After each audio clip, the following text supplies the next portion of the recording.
You can't see? Can't see the virtual screen? Hey everyone, welcome to another episode of Into the Mist. This is our Curse of Strahd campaign. Glad you guys could join us. This is episode 13, and we have 15 or maybe 16 episodes this season, and we're super excited to get to the end. It's going to be amazing and fun and awesome. We'll do some quick announcements. We'll get through that real quick. I apologize for the delay because of COVID and Barovia and trying to figure out how to stream again, all remotely. And we're also, but I think we got to figure it out. I don't think we have the delay that we had last time. I think we're good. All right, first off, I want to thank Dungeons & Dragons, of course, as usual, for their incredible sponsorship. Week in, week out, without their sponsorship and without their help, we wouldn't be able to do this. So we want to thank them so much. We are live on the D&D Twitch, as well as the RealmSmith Twitch, as well as the Beetle and Grimm Twitch. I want to thank Beetle and Grimm as our main title sponsor. They have, right now, they're offering everyone through the extent of this session and this episode, so from 4 to 7 p.m. Pacific time, 7 to 10 Eastern, a 10% discount code for the Curse of Strahd box. The information and the link and the promo code will be in the chat, so check that out. Make sure you take advantage of that. That's 10% off of their Curse of Strahd box. It's an incredible discount. We want to thank Matt and all the great people at Beetle and Grimm's for that incredible option and discount. Thank you for that. Also want to show the awesome products, some of the awesome products from the Curse of Strahd box. If we want to do a little bit of a reveal there, I don't know if we can switch. I didn't think of that. We won't do that yet. We'll do that after. Should we do that after? We'll do that in a second. Sirenscape. Want to thank Sirenscape, an incredible other title sponsor. If you go to sirenscape.com/RealmSmith, and then in the title bar or in the search bar, search for RealmSmith, you will see all of these sound sets that we use on a regular basis to make this stream as incredible as it is, especially when it comes to all of the ambient music and sounds and all of that wonderful stuff. I want to thank our product sponsors, WizKids, Dwarven Forge, Hero Forge, Mithril, Armory, and you guys are going to talk to us a little bit about your new Kickstarter, which launches on Friday, I believe. If you guys want to chat about that, we can go to the group view and say hi to everyone. And I think Dave is going to tell us about... Yes. What's that? Oh, Julian is fixing cameras. One moment, please. You know what? I'll do some other ones first. Want to also thank D&D Beyond. We are officially powered by them, and we are so thankful for their ongoing product sponsorship as well. We are doing a giveaway for D&D Beyond. The code is Nightmare. So if you enter Nightmare into the chat, you will get entered into a draw for a digital copy of Curse of Strahd. And that for your D&D Beyond experience. So make sure that you enter that into the chat. It looks like I am stuttering again and lagging a bit. I swear we'll get this sorted out one of these days. And I apologize for that. Want to talk about our Discord. So for those of you folks that don't know about it, on our Discord, we have a roleplay community where people play Vistani alongside of our live stream. And what happens in our Discord adventures and quests and in their roleplay on the channel affects what happens to our cast in the live stream and vice versa. It's really incredible. All you have to do in order to be a part of that is to subscribe to our channel with your Amazon Twitch Prime account, or at tier 1, 2, or 3 on Twitch, and you can do that on the RealmSmith Twitch. That's twitch.tv/RealmSmith, and you will be entered into the Vistani world to be able to roleplay and take part. Can we bring up the map? Is that possible? Right now, the camp at Camp Gakis, this is our Vistani, have built this camp at the foot of Mount Gakis in Barovia. And I'm not sure if he can bring that up just yet. Poor Julian, I'm putting him through the... None of the images are working. It's not working? None of the images. It's perfect. It's Barovia. We love it. It's awesome. Okay, well, anyways, it's awesome. They just built some animal pens, and they built some more watchtowers and a whole wall around their camp. It's awesome. You can check it out on our Discord, and all the information will be added to that with ours for our and from our Smith Guardians. What's that? All right, Julian's working on it. Josh is also here. Say hi, Josh. Hello. Josh is in the room with me today, safely socially distanced. There we go, Camp Gakis. Don't have to kill any more time. But you can see on the bottom right there, we have animal pens that they've just built. There are some watchtowers, and every tent and wagon in the camp represents one of our players within our Discord. And they are feverishly building up because of attacks that have been happening on the camp, including spending a ton of bits to build this wall. So we thank our Discord community for all of the support, because that helps us to do what we do. It takes resources to do this, and every little bit helps. And our Discord community has been incredible that way. They've also just finished a whole slew of quests. Those quests were run by Steve, who is Scuba, in our Smith Guardian team, from our Smith Guardian team on our Discord. Some of the quests were also run by Julian. And the 9th quest was run by myself, and it was a lot of fun. You can check it out on YouTube. It has been uploaded. It was uploaded last week, took place last week, and it was the kind of the finale and culmination of all these quests that they took up the mountain. You can see some of the quests were successful, some of them were failures, but they did a great job in doing exactly what they needed to do to get up Mount Gakis and complete the quest that was in front of them. What I will tell you is that it was epic. And they fought some epic creatures, and they came out mostly unscathed, which were awesome. So I want to thank our Smith Guardians, especially Steve, for running our Discord week in, week out. It's a ton of work, and we're thankful that they're a part of the team. Can I get back to the Kickstarter now? Are we ready to go on that, or? Almost, okay. This coming Tuesday, so that is tomorrow night, we have Behind the Screen. That is your semi-spoiler. We can get back to my shot there, Julian, when you have a sec. It's that kind of Monday, folks. Poor Julian. Hi, everyone. Tomorrow night, Behind the Screen is our spoilerific look behind the screen of RealmSmith and what we do here. You can ask your questions. It's basically like an hour-long Q&A session where we kind of talk about how we do what we do, answer questions about this episode and previous episodes, and possibly about Tides of Wildmount Season 2, which will be coming in November. And we're very excited about that. Players Table Thursday with Joel Auge, as usual. He typically goes through scenes from last episode, and we kind of talk about how awesome it was and everything that kind of happened throughout the episode, and then he ends in a song. Spoiler-orific. Nolzur's currently is on hiatus, where we've kind of put it on hold for now, just to kind of take a breather, and we're looking at what the future holds for Nolzur, so stay tuned for that. I already talked about the giveaway. If you like what you saw today, and you enjoy what we do here at RealmSmith, consider, did you see that?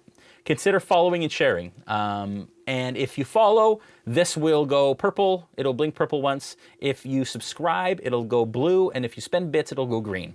And that's just our way of knowing that you're out there and you're helping us and supporting us throughout our stream. And it kind of connects us a little bit further. The last thing we'll talk about is we'll get back to the product shots. Can we do that yet? Josh, we can? All right, let's do that.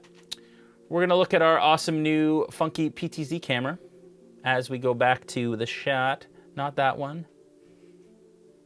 Although that was really good. There it is! Hey, it works. We are getting our PTZ working finally. It's actually coming together. It's really great. These are some of the items that you can find in the Beetle and Grimm Curse of Strahd box. These are the awesome Barovian coins with the visage of Strahd and the seal of Strahd on them. This is a Taroka deck. It's much bigger than the original Taroka deck, and the back, you can't really see it, but it's like, I don't know, you call it gilded? What do you call it? But it's got silver on it. And it's awesome. The foil, thank you very much, Josh. That's why Josh is here. And all the coins come in this nifty little bag with the seal of Strahd on it. It's really awesome. And then I'll show just a bit of this. I don't know how much of this you're going to be able to see. But this is like the map of Barovia done by the legendary Devin Rue, which the players would have in their possession if they were here live, but COVID. And we can go back to this shot real quick, and then we'll go back to my shot. when I show them this. There it is. The holy symbol of Ravenkind. Check it out. It's super awesome. I just got it in the recently. I'm trying to take it off. There we go. Really awesome. It's hefty and it's quite large, and I wish Adam had it because he'd be wearing it, because Dmitri currently has it in his possession. But want to thank all the guys at Beetle and Grimm for sending us all this awesome stuff ahead of time so we can show you. Again, 10% off for the duration of the episode. Information is in the chat. Last thing, merch. You can check it out below the video in our Twitch channel. This is our sweatshirt. We have tons of character art as well. You can check that out. And then let's talk about Mithril Armory's Kickstarter. David. Yeah, so we just launched, we didn't just launch, we're about to launch on Friday, a collection of D&D themed, they're not really D&D, I don't know if I'm allowed to say they're D&D themed, but they're dungeon-y themed Christmas ornaments. And they come in a little red Santa bag that you can use as a dice bag. Cool. Do you have anything that people can look at or see? Nope.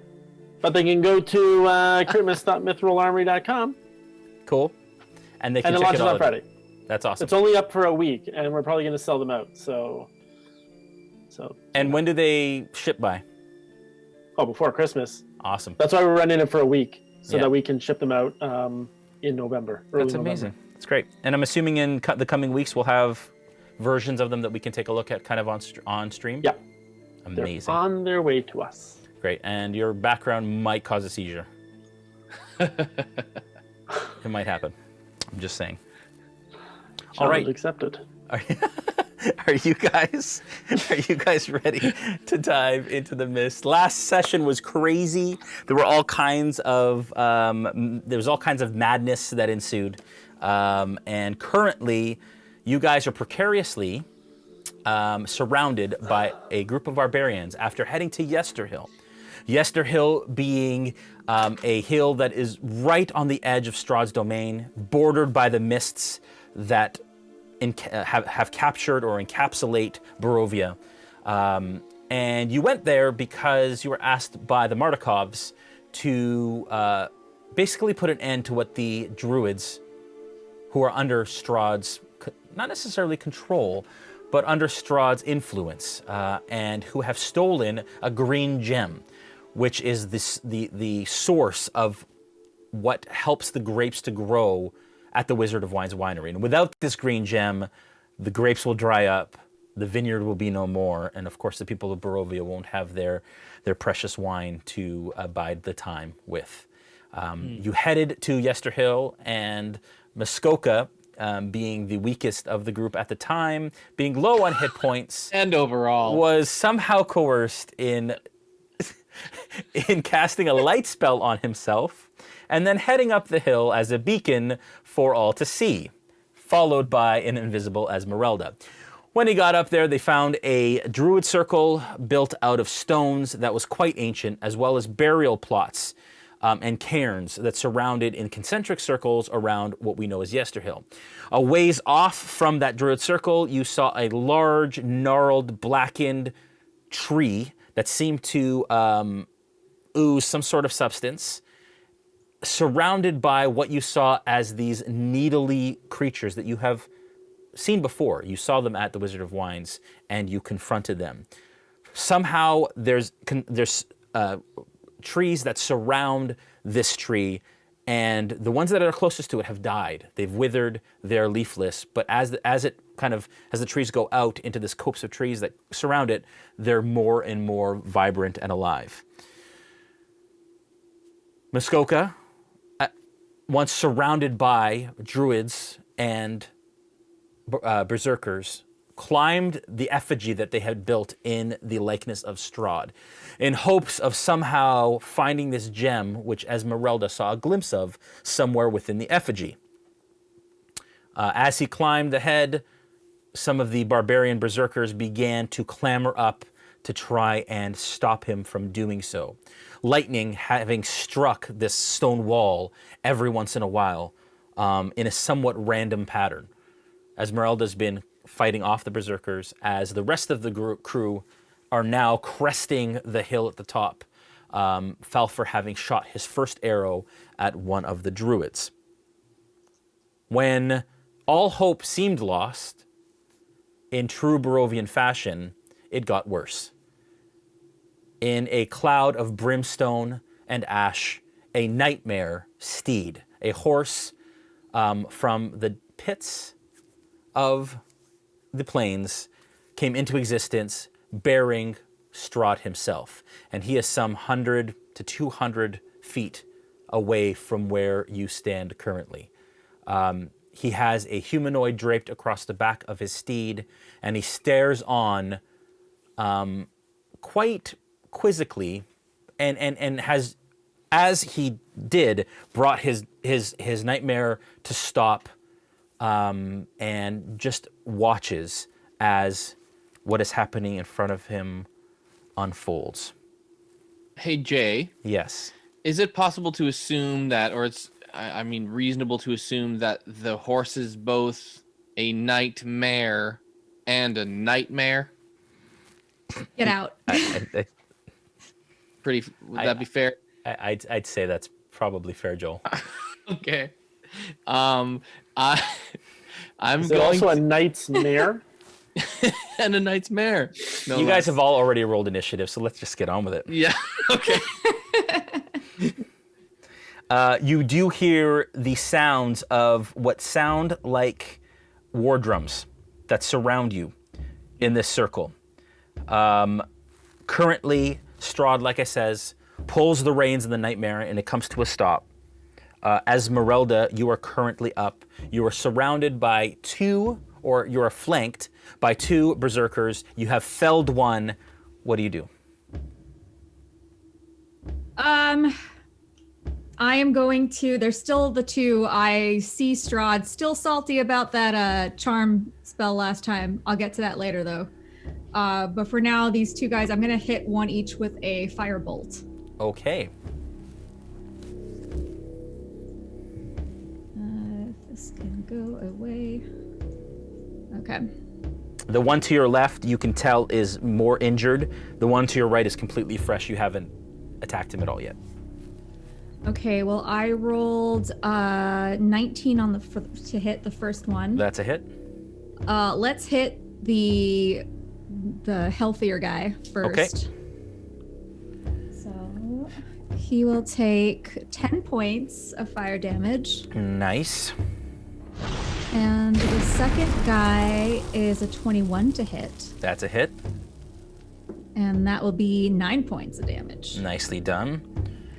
And this other guy on the right, on the left, he's quite hurt at this point. When you hit him with this firebolt, you can see a massive scorch mark in his chest that has burnt away the first number of layers of flesh.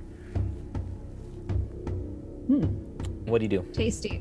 I would, as a bonus action, I would like to take my greater potion of healing because I'm not doing very well right now. Okay. All right. Potion, yeah. So that will. Okay, Falpher, you're up. Okay.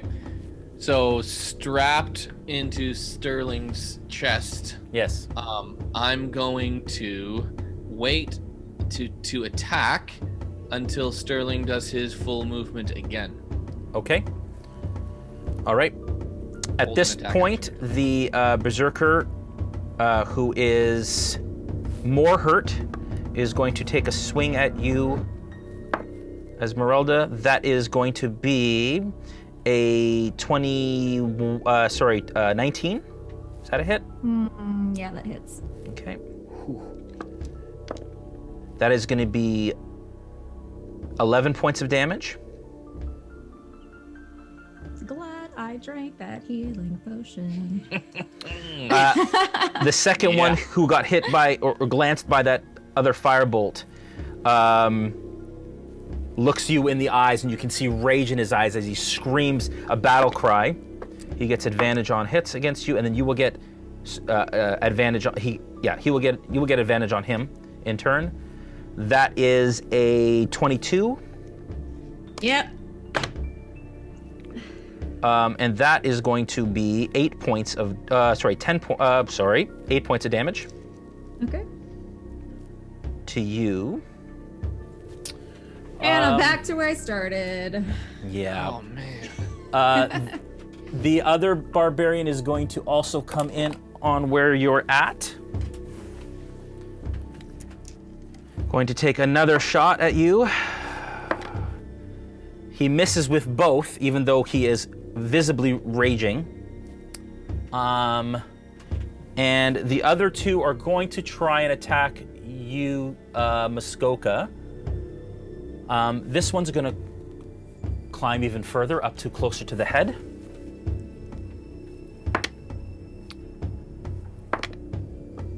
Uh, 17, Muskoka, is that a hit?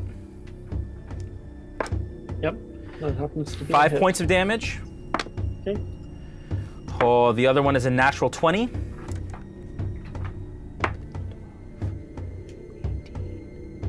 "21 points of hits. damage as he comes across with his great axe across your stomach, opening a large wound just above your belt. Are you still up? So Muskoka would at that point probably let go Yeah. and fall to the ground, unconscious. Okay. Are the vines still holding you though? The thorny. Muskoka they is were going to holding me. fall. I am going to.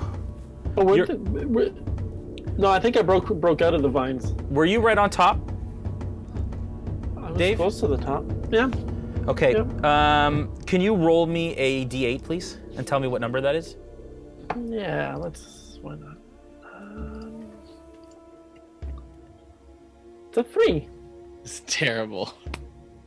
He's going to fall right down onto that druid who fails their save, and he falls onto that druid there. No, that way. See that druid? That's right. Yeah, there. Yeah. Ezmerelda, you from behind you see a figure fall from the top of this effigy. Dave, because you fell after you went unconscious and took damage, you're going to take one death save right off the top. Okay. Good. And So I'm gonna take one right now. yeah, Like a single fail out of 3? a single fail out of 3. Oh. So you're not rolling. You've failed already. Yeah. Yeah. Sorry. Good. That's You're cool. really just in time. The druid that he fell on is staggered by the fall and injured.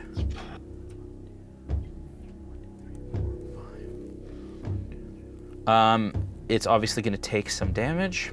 And as Ezmerelda, you see her turn and crouch in front of Muskoka, and it seems like she's taking out some sort of healing kit of some sort, and begins to tend to his wounds.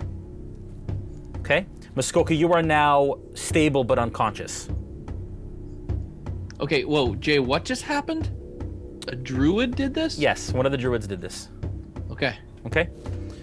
The other druid, the other 3 druids are going to. So I'm stable now. You are stable now. Yep. Well, thanks for giving me that automatic failure. How far are you, Sterling, at this point? I'm 290 feet away. After my next turn, I'm gonna be 230. Okay. At this point, they're going to attempt to entangle. I would like you, Ezmerelda, to make a strength save.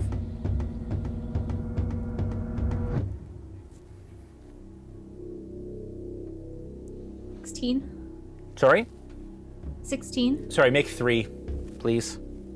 3, okay. Yep. 13, wait, no, 15, and natural 20.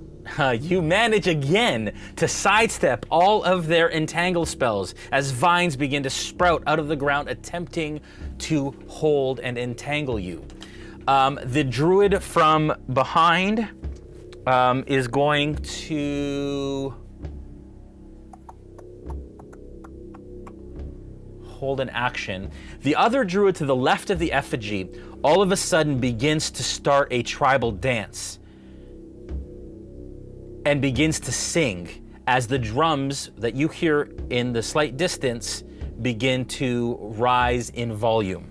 Almost What's the song that cacophonous. we're hearing, Jay? What's that?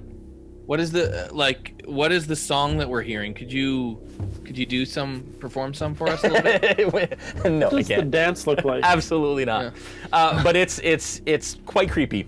And she is moving in these really kind of sporadic and almost like inhuman movements as she begins to dance around the effigy that you see. Falpher, you can't quite see this because she's inside the circle at this point. Anybody outside the circle can't see this. Ezmerelda, you are the only one that hears this and can see this. At this point, Sterling, you're up. Dmitri, you're on deck. I'm gonna dash, and I'll be at 230 feet. So Falpher will be able to take his attack now. Okay, go ahead, Falpher. Okay, so how distant from us is Strahd currently? Oh, so how far did you just move? I'm at 230 feet away from our companions.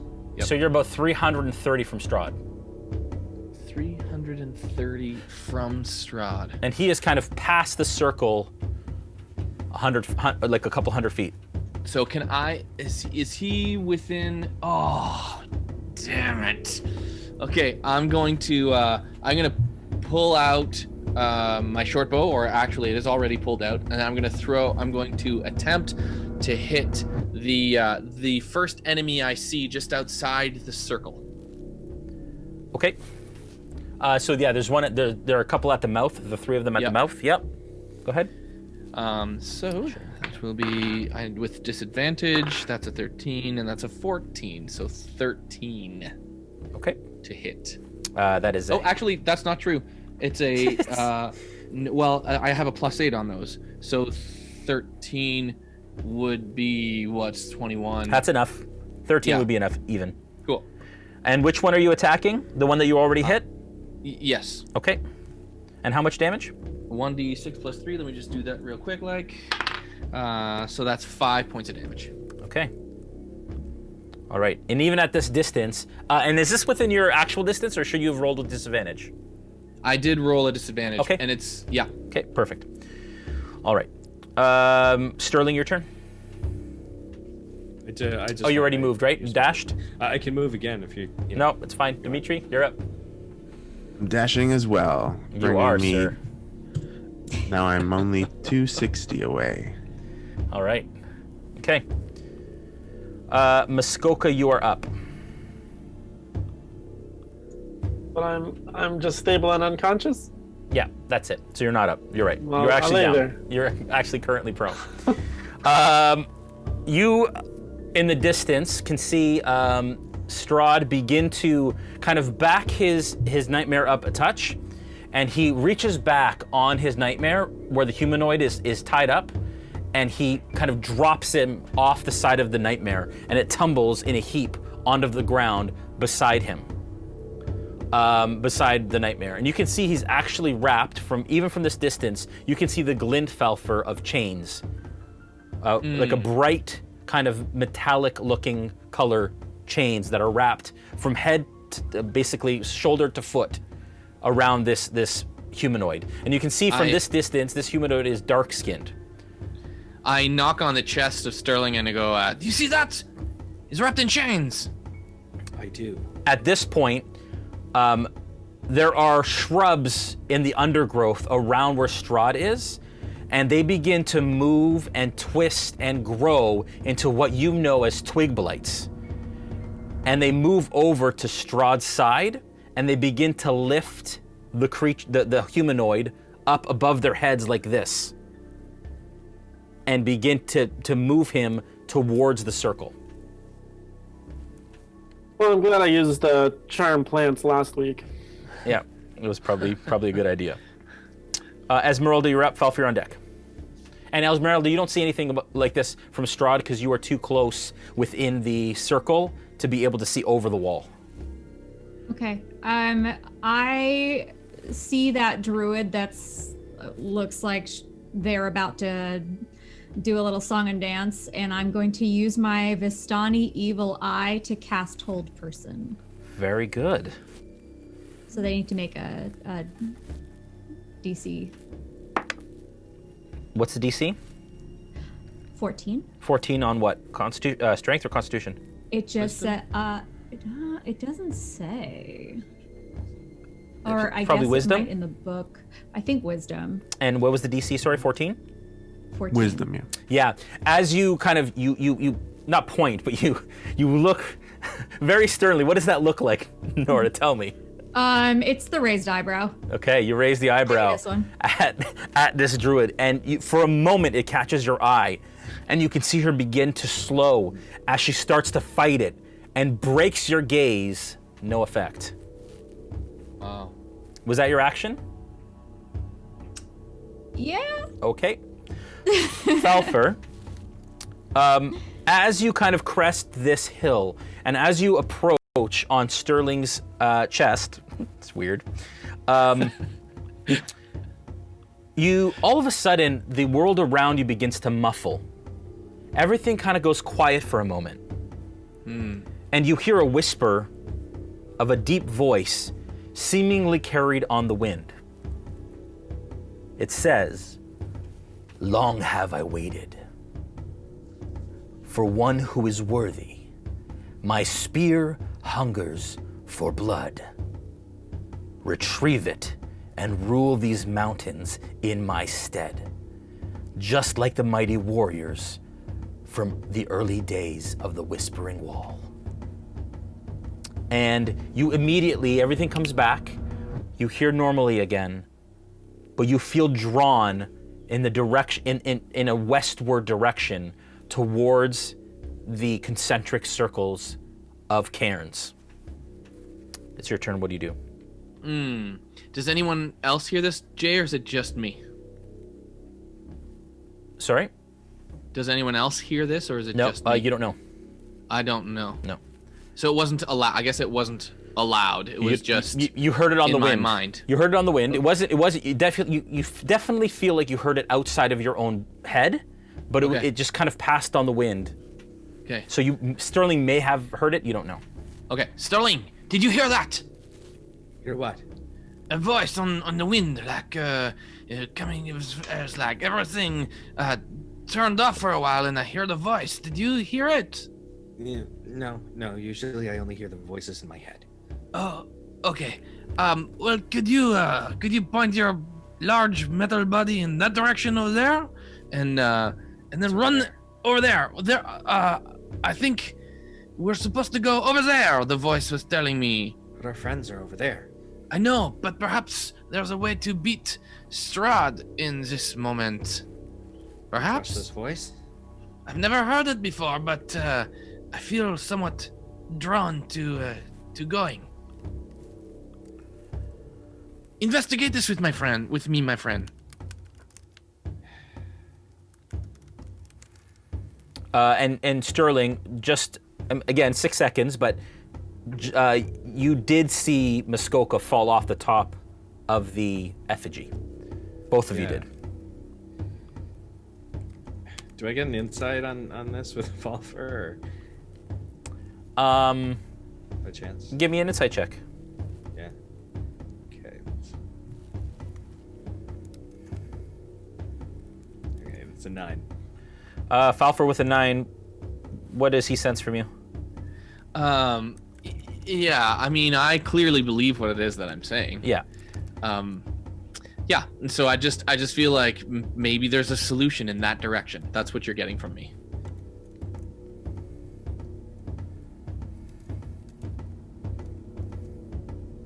Okay.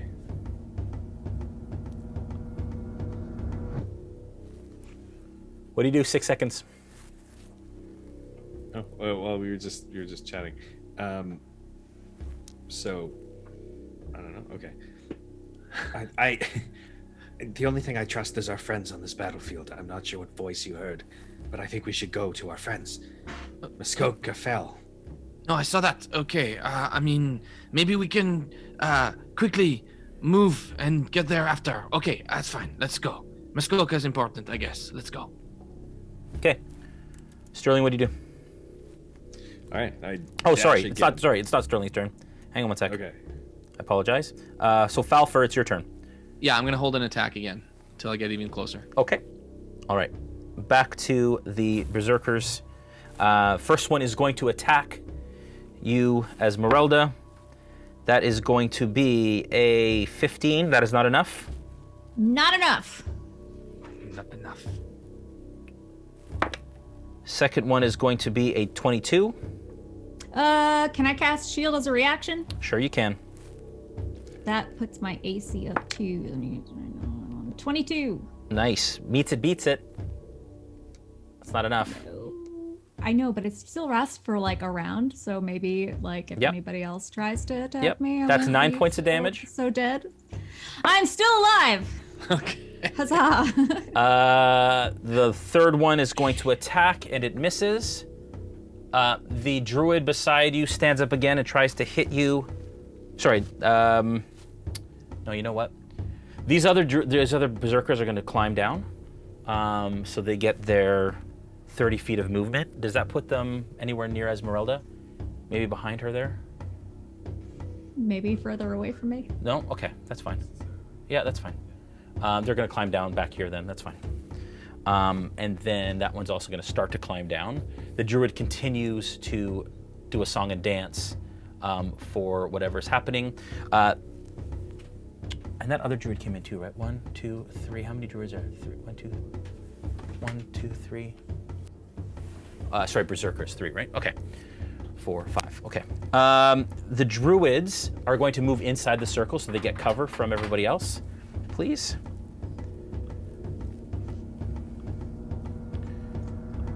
And once again, they're going to try and entangle you. All 3 of them. I'd like you to roll a strength saving throw, please. Me? Yep. 3 times again? Yep, 3 times again. Oh. Can they all move in? That one too. Yeah. All right, that one is Like an cover, though. 18 Like- plus. That's a dirty 20. They're not learning their lesson, these guys. That one is a 16.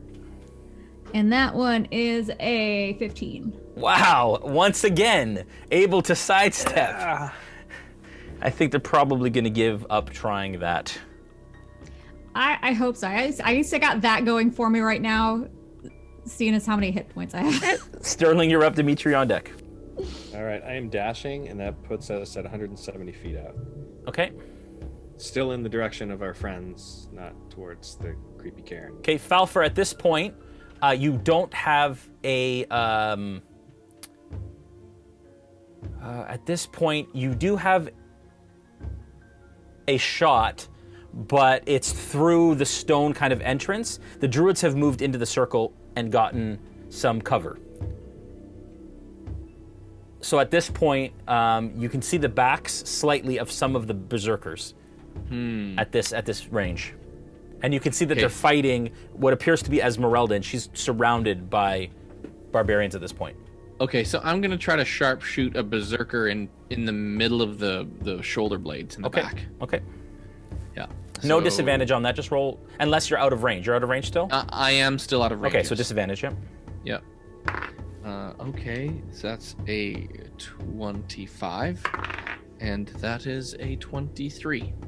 Okay, both hits. Yep. So Same berserker both times? No, actually, sorry, that was one attack with disadvantage. Oh, okay. So you know what I mean? Yep. So I rolled disadvantage. Yep. So that's 23, I guess, hits, and I'm still, since I'm carrying my short bow, I'll have that first attack. Okay. And then second attack, that's 22, and that's 22. So 23 and 22, and that's 9 points of damage, and that one is 7 points of damage. Okay, the barbarian who is the furthest to the left goes down, and as your arrow, both arrows hit straight in the back, you can see that it crumples in front of Ezmerelda. I yell out, "Huzzah! Did you see that, everyone?" And I noticed that no one else can hear me but Sterling. Yeah, Sterling, it's your turn. Dmitri, you're on deck. So I just went before, so good.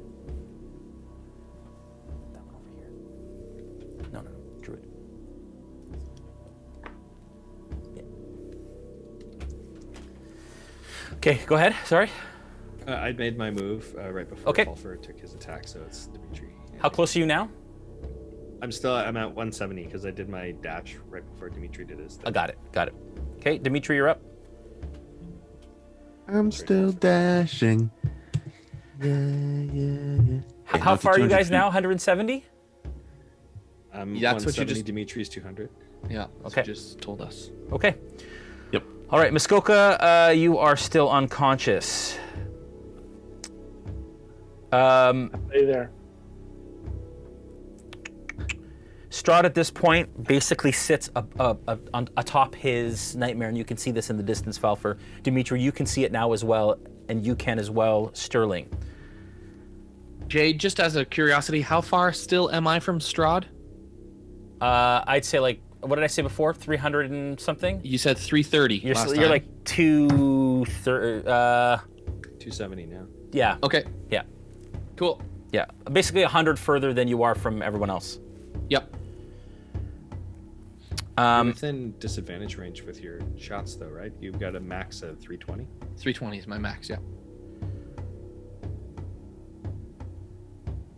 At this point, across the wind, Ezmerelda, you hear a familiar voice, the voice of Strahd. And you can tell that everyone kind of around you within this circle kind of perks up a little bit. And you hear across the wind the voice of Strahd say, "Use the shifter." You have lost view, Falpher, Oh. of the blights that were carrying the humanoid because they're kind of behind the wall at this point. Yep. And Ezmerelda, the barbarian, kind of reaches down behind Muskoka and starts to drag him across the ground. And they're going to bring him here. And he's going to stand here, like that. Okay? And yeah, you can feel and you see out of the corner of your eye, Ezmerelda, that Muskoka begins to get dragged away from where you are. Oh, my beautiful dumb friend Muskoka. Ezmerelda, you're up. Falpher, you're on deck. Okay. I would like to attack that barbarian you said that was dragging him away. Yep. Sorry, that barbarian's not within, like it was on the other side of so he wasn't within striking range of you. Unless you want to use a spell. Yeah, I'm gonna use a spell. Okay. How far away is he? At this point, I'd say he wouldn't have moved his full distance. I'd say about 15 feet. Okay. So, but as long as he's within my sight, Yeah. I'm going to hurl a lightning bolt at him. Okay. So he's got to make a dex save. Does he get disadvantage on that since he's carrying Muskoka? No, his Or movement he's is just dragging him? half. He wouldn't get necessarily, but Muskoka has a chance of getting hit maybe because he's within 5 feet. Oh, shh. And Muskoka doesn't get a dex save, so he would get hit automatically. Oh, So no, Muskoka I is forgot back about that. into death What did I saves. do to you this week? I was going for damage points and I totally forgot. Oh no, I'm so sorry. And the berserker actually, like, as the lightning starts to crackle above his head, and as you reach out and the lightning shoots from your palm, he lifts Muskoka and it hits Muskoka, and you can see Muskoka kind of do this, and then it gets dropped by this Jason, why? berserker. Well, cause that's what happened. That's not my This fault. is okay. It's not my fault. This is Jason trying to kill you. This is not me trying to kill you. This is Barovia I trying would to kill just like you. to point out. Let's be honest here for a minute. So does he make that, does he fail that? Well, no. So he's just back in death saves. So he's back into his bleed. So when it comes back around to him, he'll have to roll a death save. Just back into death saves. I mean, Fine. he was They'll just stabilize me there. again. He was just They there. need He you for came out. something very important. You know, you could have been at like a weird angle to where that didn't hit you, but you know, Jason made the call that he had to, you know, lift you up and use you as a meat shield. That was not a my call. conductive metal teeth. I didn't roll for that. Are you done your turn, Noura? The barbarian Yes. saved. Oh. Okay. Falpher, you're up.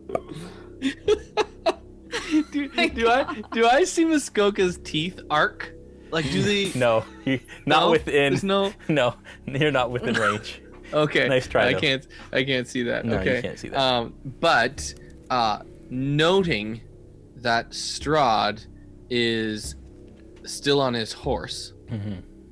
and that I am at what is probably the only distance I'm willing to be from Strahd and attack him, I will pull out my arrow of vampire slaying Okay.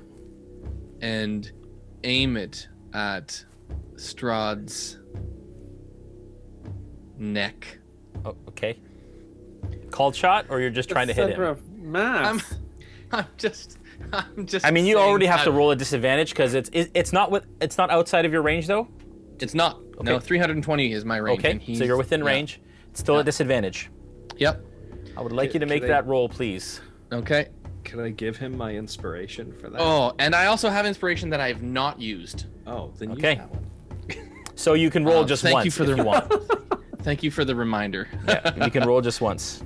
Okay, here we go. Here we go. Here we go. Oh, that's a 27 because of my +8. 27. Okay. So you arch back with your short bow as you let it go, and it arcs in the air, and you can see it kind of in the distance, and it hits true. Can you please tell me what happens when that happens? Yes, I can, Jason. I can do that. My arrow of slaying does 6d10 of damage. An arrow of slaying is a magic weapon meant to slay a particular kind of creature. In this particular case, a vampire.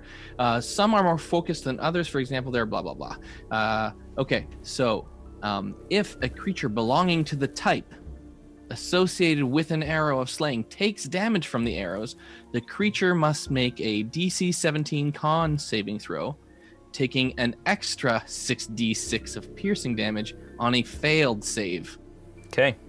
or half as much on a successful one. Okay. Once an arrow of slaying deals its extra damage to a creature, it becomes a non-magical arrow of arrow. Becomes a non-magical arrow of arrow. Well, yeah, just an arrow of normal arrowness. Okay. So I have to roll a save. Yeah, wisdom. Sorry, no, con saving, 17. Come on, That- Strahd, you're weak. That's a failure. We failed? Yep. Holy crap! Okay. Roll your Pass. damage. Do we Okay. win now? What happens?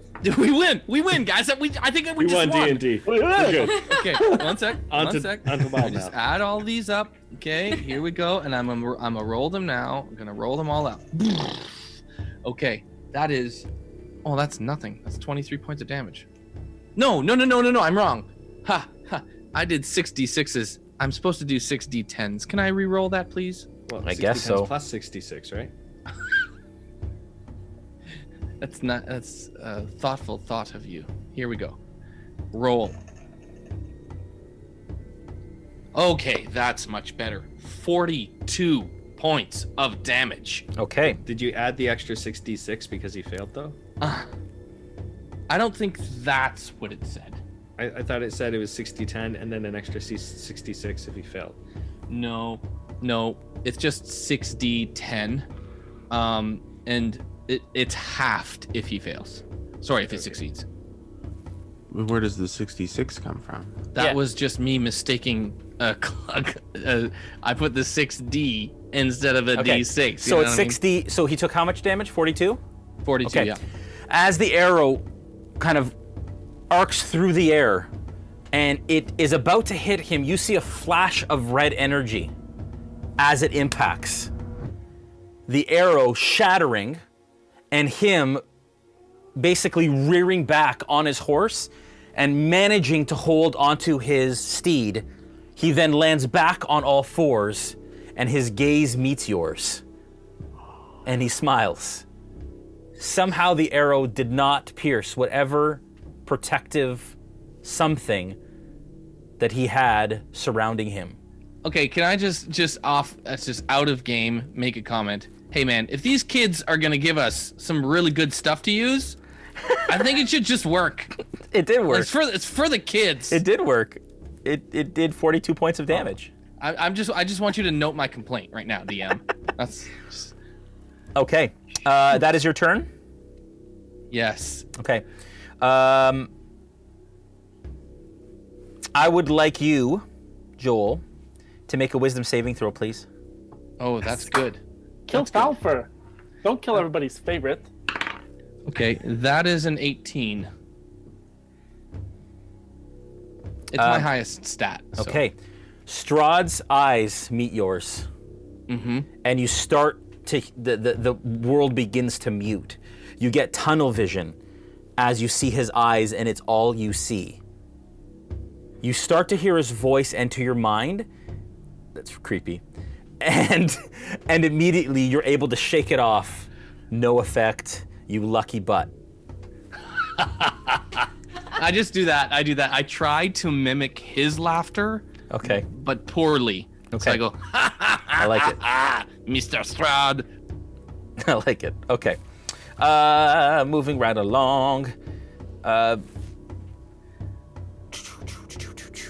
Berserker is going to attack you, Ezmerelda.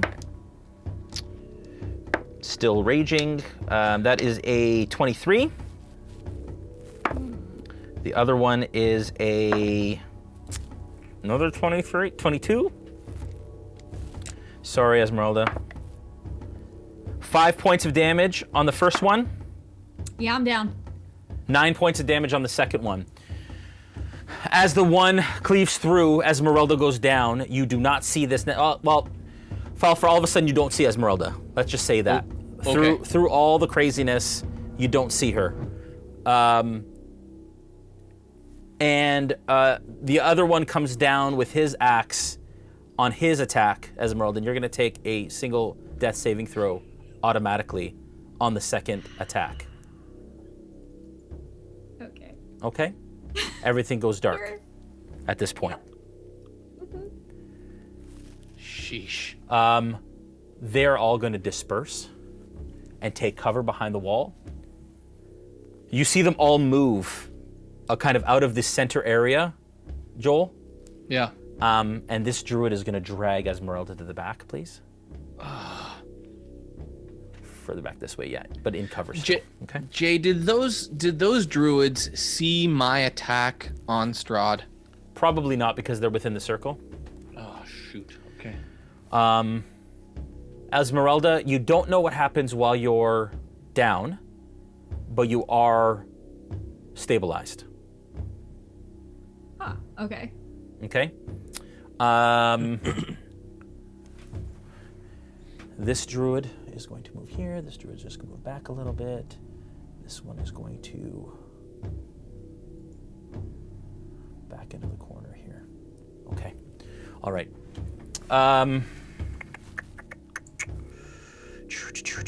One moment, please. Okay.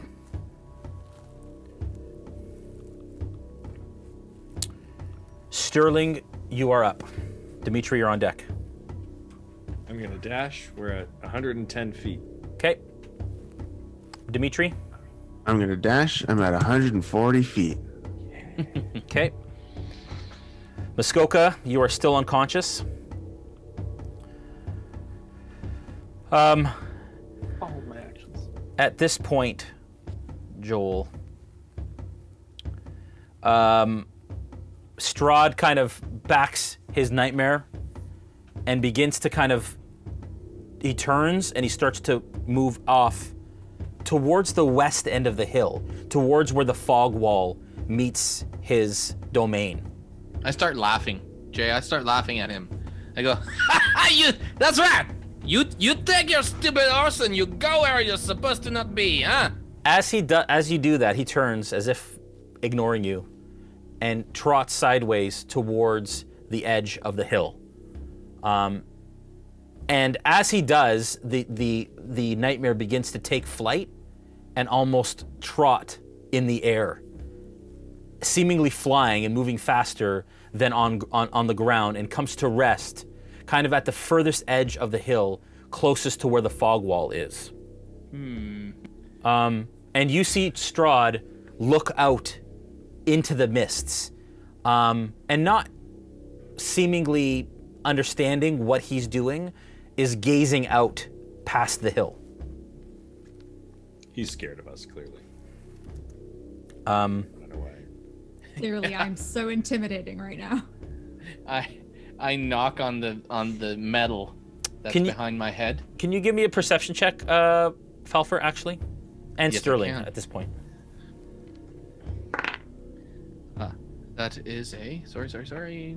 Perception plus 7. That's a 24. Okay, Sterling? Dirty 20 for me. Okay. With a dirty 20 and a 24, Dmitri, you're a little too far out for this. You kind of peer into the mist where he is, and it appears that the mist begins to clear slightly. And as you look west into the curtain of fog, you see a white fortress on a hill above a great city. The city appears quite distant, maybe a mile away. The fog obscures all detail, but you can hear what sounds like the echo of a church bell. Welcome back. Sorry about that again. I blame COVID. For some reason, we're having intermittent issues with, I don't know what's going on. But it seems like we're okay now. Hopefully it'll hang on, and we'll continue to power through here until the end of the stream. For those of you who are watching, we are in episode number 13, and we will have a VOD available tomorrow. Hopefully, if we can get through it tonight, because we have technical issues when this stuff happens. Anyways, Barovia and COVID, and these guys are in a lot of trouble, so it's good. It's all good. Where did we leave off? Sterling and Falpher, you saw the view through the fog of a distant fortress, castle on a hill that Strahd seems to be peering out in. Almost like the fog had just split for a second, and you're seeing across a vastness this scene that he is currently taking in. Jay, just as a quick note there, Yeah. is that directional? Do we know if we went in a direction it was over there, or was it just like an image in the clouds? Insight. Oh, I like this already. That's a 7. With a 7, it seems like if you could find a way to traverse the mist, it's maybe only a mile away. But the fog does obscure all detail. Okay. But what you can see, as I said, the city appears quite distant, maybe a mile away. The fog obscures all detail, but you can hear what sounds like the echo of a church bell. So it's feels real. You hear it, you see it, possibly a mile away or so, beyond the fog. Okay. Okay. Cool. Ezmerelda, you are up. That's you are. I said you were stable, correct? Stable, yes. You are currently unconscious. Falpher, you're up. Okay. How far are we from our destination at the top of the hill, Sterling? 110 feet. Okay. I'm gonna hold an action until until Sterling does his full movement again. Okay. All right. That action will be by the way, an attack. I know I have to say what action it is. So Sure. Okay. At this point, you don't know what's happening. You hear chanting and dancing, and you hear another voice basically join into this chanting that is occurring.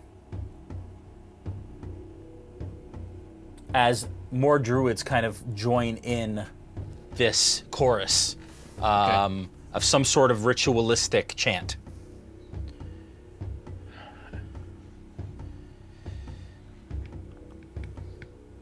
Sterling, you're up. Dmitri on deck. All right, so if I continue the next 60 feet with a dash, Yep. which brings me 50 feet from where our friends were at the statue. Yep.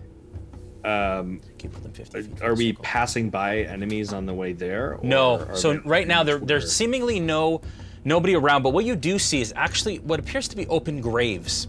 So you imagine when you kind of came up towards the hill, you didn't see anyone because they were actually camouflaged in these shallow graves, almost with like a layer of sod on top of them that they must have come out and burst out of. And there's probably like a dozen of those scattered around the circle, which is why seemingly there was nobody up here.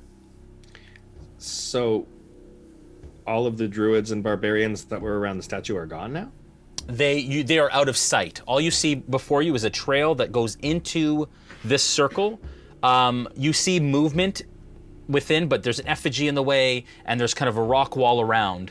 But there is one way in, one way out the other side, and as you're approaching about 50 feet, this lightning bolt again comes and it hits the wall, on top of the wall, in again another random spot. And this seems to happen every, 5 to 10 minutes or so. Actually, not that long. Probably every 5 to 10 seconds, I would say. You see this lightning kind of in random spots on the top of the wall. Okay. So, yeah, I'll... Man, okay. I'm going to take my movement. I'm going to do the full dash. And with my bonus action, I'm going to go Big Sterling. Whoa! Okay. All right. Or, hold on. How With far do you my want? How close do you want to get? action- Sorry? How close do you want to get? Well, I'm gonna do the full movement with dash to 50 feet. Yep. With my bonus action, instead of going Big Sterling, I'm gonna do Uvar and use my reaction to give Falpher advantage on his attack. Okay. Yeah, I'm gonna write that down. So how close are you to the wall then? Sorry.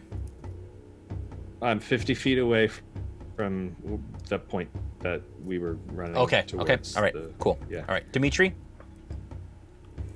Keep running. Bringing me to 80 feet. Okay. You're in ranged range.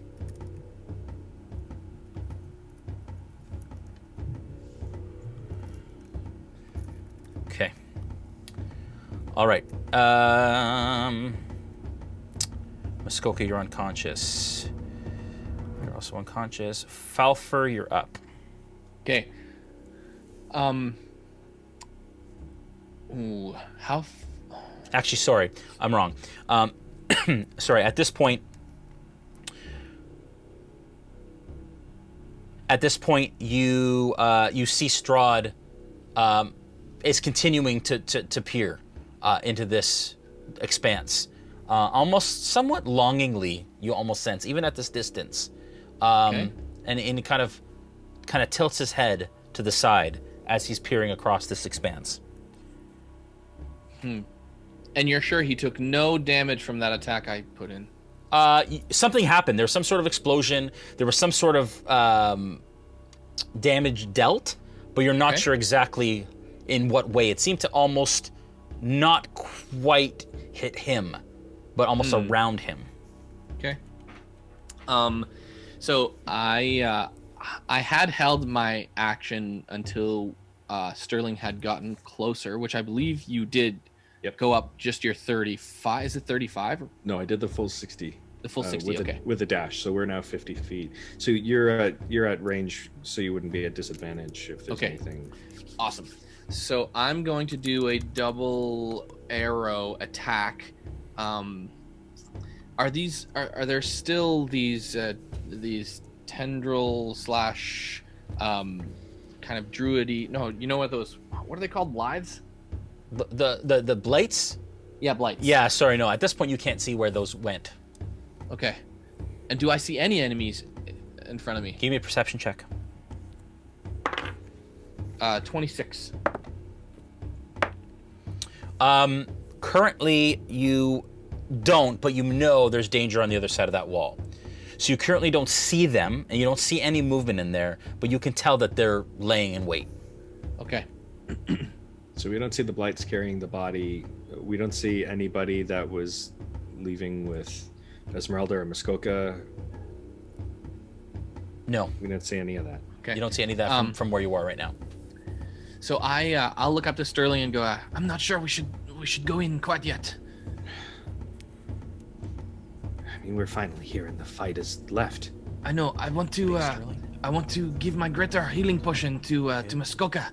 I saw him go down off the effigy. He's probably hurt. Where do you see him? again? Do you see? I don't see him or Ezmerelda. No, currently I cannot see them. But when he was at the top of the effigy, I saw him fall down. So and I have not seen them ever since. So perhaps they are hurt. Okay, how about this? Let's run in. I will wait till you are ready to run all the way in, and we must immediately heal them. Okay. Okay. Are we out of initiative now? No, you're in initiative. All right. Okay. It's still your turn, right, Falpher? Yeah. So I'm gonna hold my action until Sterling does whatever move he does next. Okay. Okay.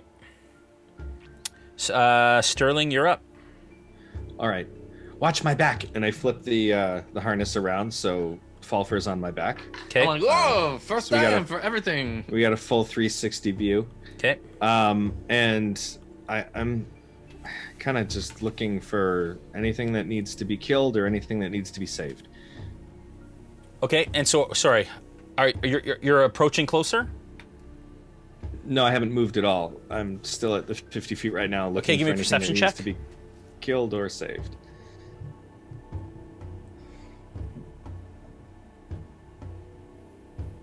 $23. Okay. With a 23, you think you see some movement just inside the wall, on either side of the wall to the entrance of the pathway going into this circle. Like they're waiting for you in an ambush kind of formation. All right. With some choice 4-letter words, I go to the one on my right side, Yep. and I'm going to bonus action Big Sterling and take 2 swings with my long sword. Okay, so you're still 50 feet out. Yeah. So So how close am I to the one on the right side? How close is he to the one on the right side? Yeah. So you're 50 feet from the doorway. 15 feet? 50, 50. Oh, 50 from the doorway, not Yeah. from the statue? No. All right. Then I will move. I will move the 30 feet closer Okay. and turn around so Falpher is facing it, so he can do his attack towards the thing. But I want to be able to see the attacker, so I know that Falpher will be able to, see Okay, it so you're too gonna kind of when I look turn over around. your back, sort of. I guess So if you, I want to move to the point where I can see the attacker and Yeah. turn around so Falpher can make the attack. Okay. Because All I'm on his back. currently. Okay. Yeah, and you know what? Before I do that, since I still have my attack action, I might as well use my crossbow. So Oh yeah. yeah. Okay. So I'll kind of like move around so that I can see the guy that's waiting in ambush on the right. Yeah. Okay. All I'll you take- see is basically like the edge of a leg, and it looks like You just see the edge but of like he's furs and behind the wall then, so Yes. I Yeah. can't attack him, and I have to go through the doorway to do the thing. Correct. Unless you want to try and shoot him from where you are now. I'll try. I'm guessing that counts as 3/4 cover. At least. Yep. All right. So I'll try from the 20-foot distance. Okay. 2 attacks, crossbow.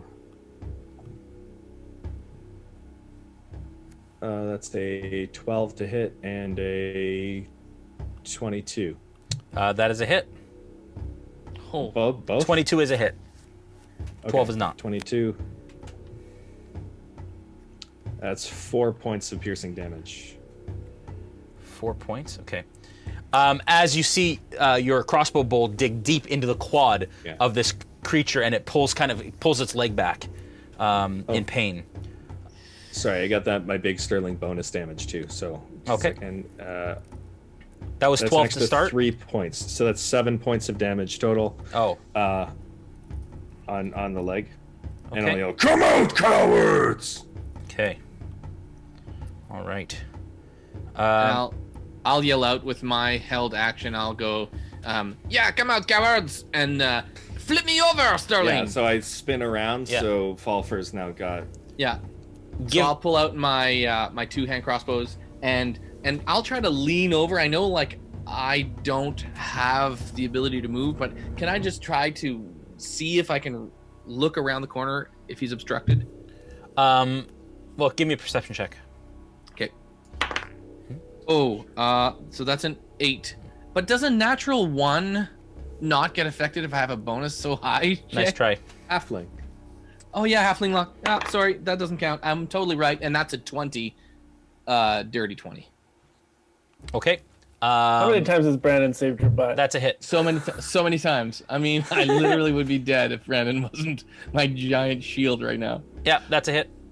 Okay, cool. And, All right, and it's so- the same one that Sterling just attacked Cool, with that so I'm gonna crossbow. Yeah, I'm gonna do another one because I have 2 attacks. That would be 17 for the second one. That is not a hit. Okay.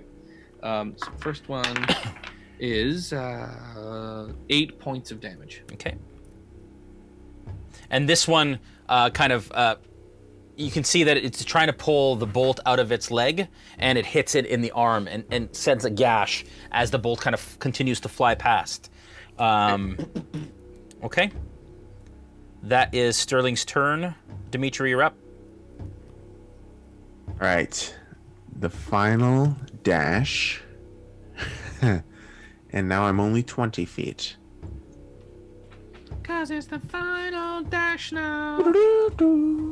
Okay. Muskoka, you're unconscious. Ezmerelda's unconscious. Okay, at this point, you guys see cresting the top of the wall. So just above the wall, you see 10 twig blights who are currently hoisting Muskoka up the effigy.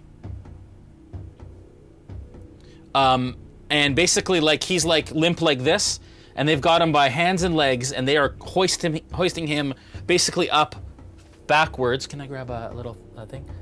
Are you telling me that 10 feet I up. went where they wanted me to go without knowing it? Maybe.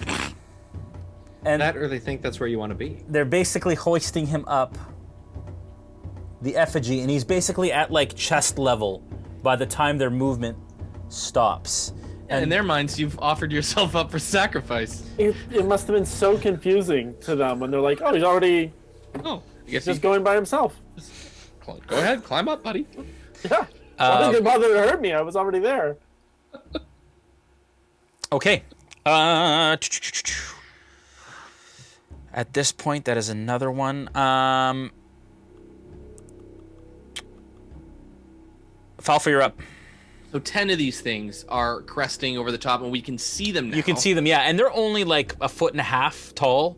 So they're all kind of around, and they're all got him by one kind of limb or whatever, and they're climbing up with the other hand as they kind of lift him up the chest of this, and they're about chest level right now. So would this be one of the only enemy creatures in the Barovian kind of world that is shorter than me? Yes. Huh. Okay. Can I run? Oh wait, no, I can't. How far are we now, Sterling? You're 30 We're 20 feet You're away. 20 feet from the Okay. opening of the. Can we get the overcam there, Julian? Yeah. So you can see yourselves right there in the bottom left corner. Yep. That's how far you are from that entrance. So here's what I want to do, DM. I want to use my quick release straps. They're more this way. They're Um, further that way. Yeah. Yeah, I want to use the quick release straps that I have on this baby Bjorn Yeah. and jump out. Yeah. And I want to run over to Muskoka because he's being held at half my height. Yeah. So I could. I'm gonna say that you take half your movement to undo those straps Okay. and fall, and basically like get out. You know what I mean? Like Yeah. I would imagine it was an acrobatics check, but whatever. That's fine. No, this is what it is. And so you get to the ground, half your movement. You have another. But I want to do an acrobatics check. Your movement is 25. Yeah. Okay, so you spend half of that getting to the ground, and you have half of that to get to where you want to get to. Okay, so that's 12 and You're a half lucky feet. he didn't say that your action was getting loose. Yeah. Just Okay. take it. Okay. I'm good. No, I'm happy. So I'll use my half travel to get out. And I've got 12 and a half feet to go, so I'm going to get as far towards Muskoka as I can. Okay, so he's gonna get to there. Okay. Yeah. Okay. And that. As you get into range, the two druids that were on either side, they roll out in front of where you are, and you see them spread their arms out and then clap them in your direction as this thunderous sound booms out from where they're standing. So there's that. They aren't within 5 feet of me, are they? They're within 15. Okay. As a wave of thunderous force sweeps out in your direction, I need you to make a Constitution saving throw, please. Oh yes, good job, Constitution. I'm so filled with this strength. Oh, mother heifer. That's a natural 1. Okay. You take 12 points of thunder damage. Can I use my reaction to give him the advantage with the Uvar? Do you have to be close enough to him? I'm only 12 and a half feet away. How many feet? I'm only 12 and a half feet away. He has to be within 60 feet of me. Okay, yeah, he is. Okay, so that give him advantage on that roll. Yep. And I think because you're a halfling, you probably would have re-rolled it anyways. That's true. But here, let's do it again. Oh, natural 20! Dun, dun, dun, dun. Look at that. Wow. Okay, all right. So you're hit with this thunderous force, but you managed to hold your ground, and you only take half of that damage. Which is 6 points. 6 points of damage, and you manage to hold yourself, and you feel it pushing you backwards, but you manage to stand your ground. Okay. At that point, they flip back around the wall. Okay. Okay? I'll turn towards Sterling and say, "Be very careful! They're right behind the wall!" All right, that is your turn, Falpher.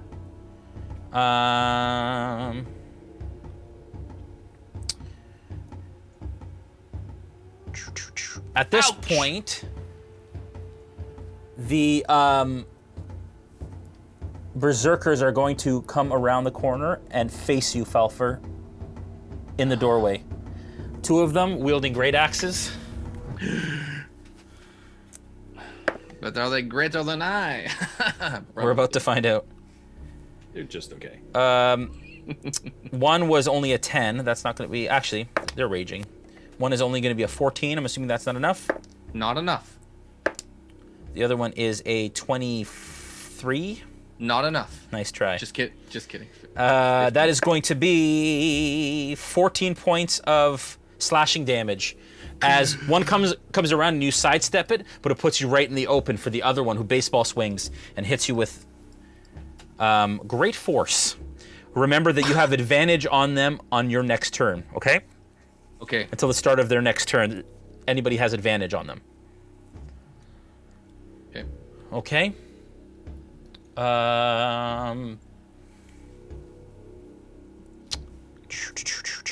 Against the berserkers, you said. Yes, against the berserkers in the doorway there. Sterling, you're up. Dmitri on deck. Okay, I'm gonna approach the berserkers now that I've got some meat to cut. Bring him in.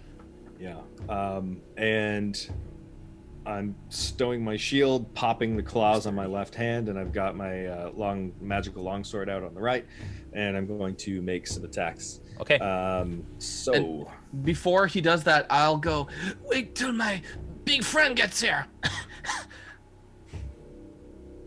Okay, so Claw of the Badger is a 12 to hit. Vicious Longsword, a 13, and the second vicious longsword attack is, if it will roll for me, is a 17. 12, 15, 17 to hit. 12, 15, and 17. Yep. Sheesh. The 15, the 17 hit. The 12 does not. Okay, That's so right. both- Remember that you had advantage. Right. So you can reroll that 12. Then I'll reroll the badger. Oh, you can and reroll that's all a- of them. See if you get a natural 20. But Oh, okay. All right. Yeah, I'll do that. That's a genius, brilliant idea. Come on.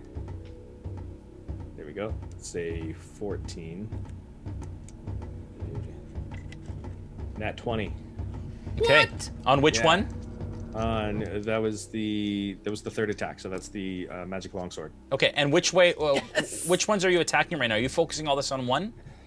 Well, I mean, yeah, unless he dies with one of the attacks, then I'll spread Yeah, actually, love. in fact, sorry, you can only reach one at this point. The first left one, Falpher's kind of in the way enough that you can't reach the second one. So But I could still attack and then move and then attack the other guy. if the with one the goes rest of the down, movement. sure.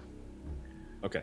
And Although- I'm super small, and my halfling nimbleness doesn't really affect cover for items or for monsters that are at least one size larger than me, Jay. That's cover though. That doesn't have to do with taking up space. Really? I don't think so.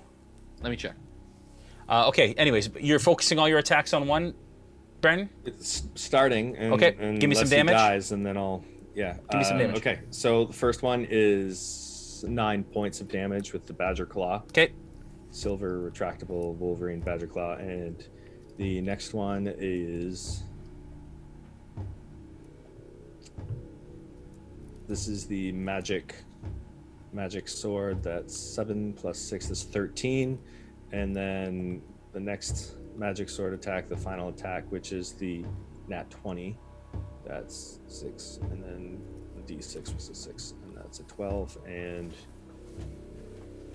so okay, that's 16 points of damage on that. So it takes all three, but you Yep. you basically tear down and chop down this barbarian in front of you, and it falls dead right beside the other one. Okay, Nice. so I fall for being small and me still having some movement. Can I kind of get myself in between him and the other guy? You can't get in between. Sorry. So what did you find out, Joel? No, you're right. It's Okay. only if I'm actually in the space, moving through someone else's space. Right. So you're right. Right. So if you come around here, you can get the other one. Okay. Sterling. So I'll stand over there. Yeah.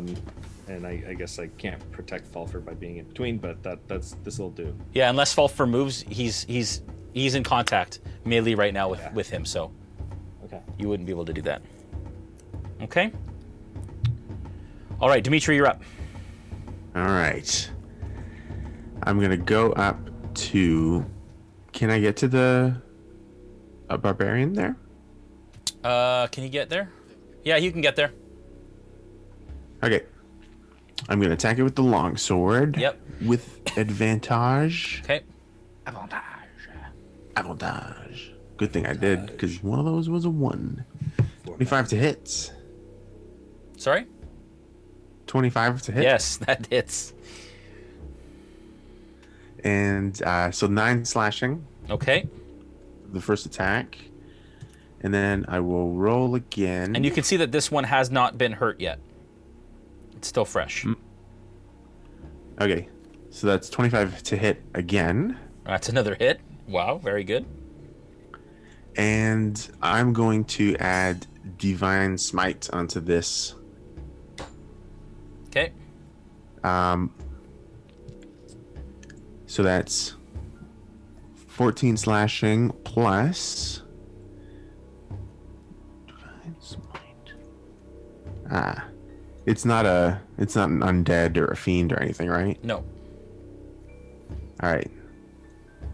Plus 5 radiant. Haha. So how much is that in all? 19. Sorry, after the 9. So 10 more? You said it took 9 first, right? Yes. Yeah. Okay. So an extra 10. Okay. 9, 14, 5. Yeah, so 28. Oh, okay. So another 10. Okay. All right, you start to chop it down, but it is not yet bloodied with all of that damage even still. Okay, back up to the top. You folks are still unconscious. Strahd, you can see he kind of turns. At this point, you can kind of see the area that he's on is a little higher than, and you can kind of see the vantage through the circle on the other side. And you can see that he kind of turns his nightmare to face what's happening at the hill. And with the effigy, as these twig blights kind of grab around Muskoka in kind of the center of the chest and cling him tight to the chest of the effigy as his arms are kind of spread wide and his legs are together, almost in a crucifix kind of formation. And the chanting begins to get joined by a third it's not person. a crucifix. It's more like I'm hugging him. Can we look at it that way? Maybe. Three hugger. Sure. And almost like he's being posed in the position that the effigy is. So his arms are along Strahd's arms. His legs go down kind of where Strahd's legs are in the center of this effigy. The chanting begins to grow even further, even louder, as they hold him against this effigy currently.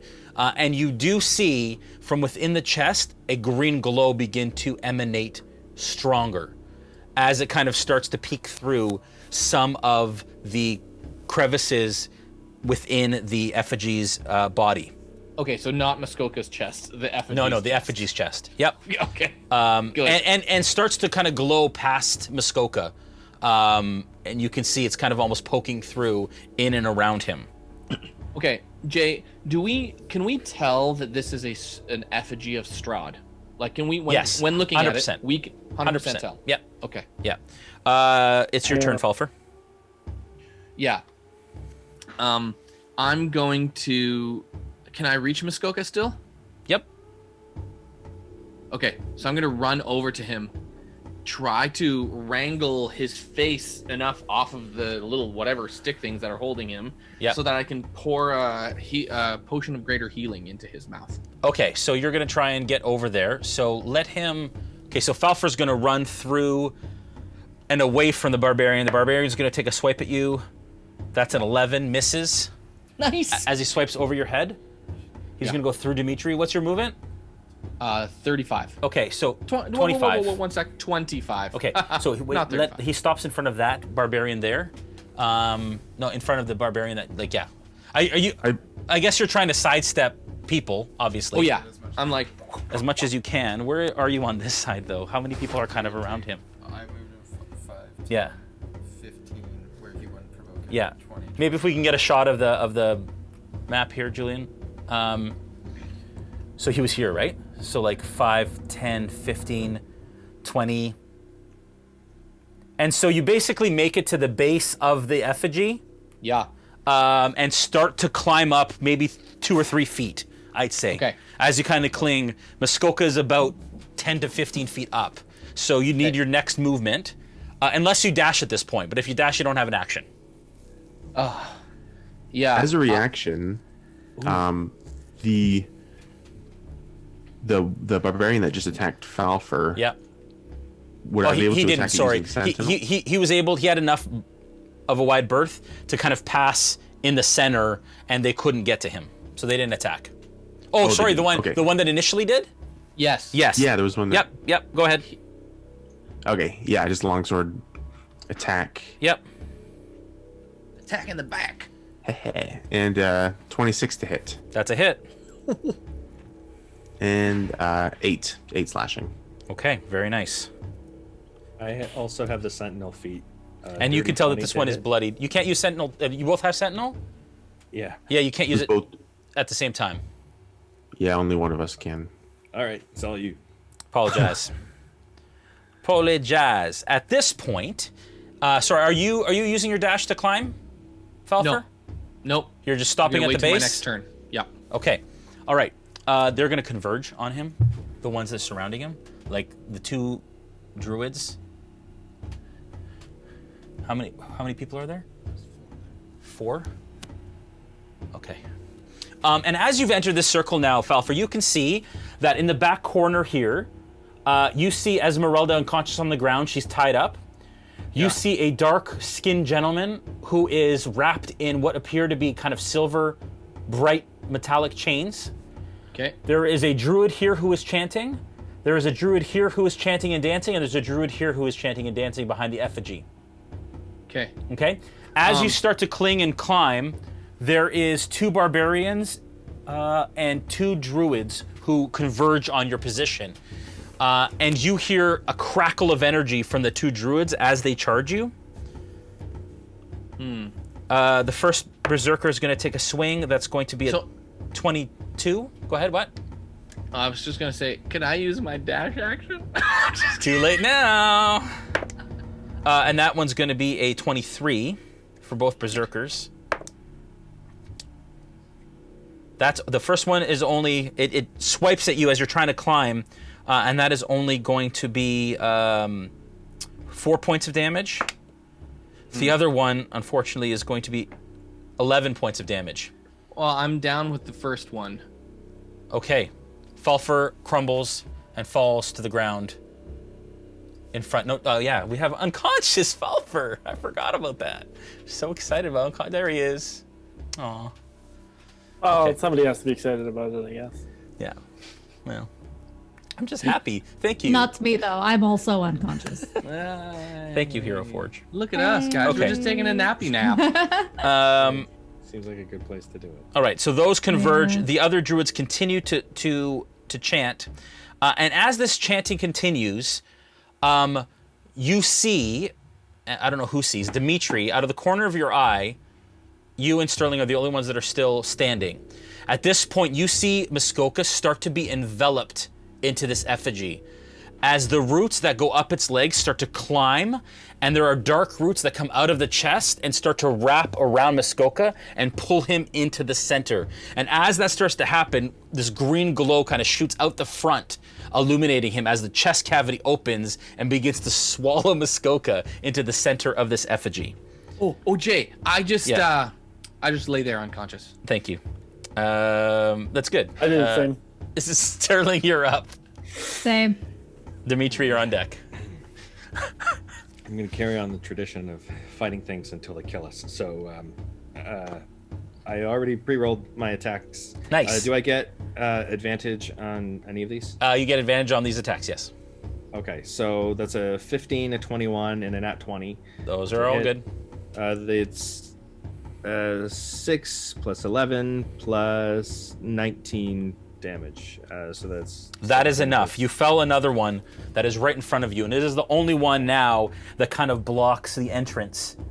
Since my last strike was a nat 20, can I lop off his head and have it land in front of one of his druid buddies, and Yes. then kind of look at them with this kind of crooked, gigantic Warforged smile? Yeah, absolutely. There's a druid actually standing right beside where it happens. Can you give me an intimidation check I'll allow you to have with a natural 20, please?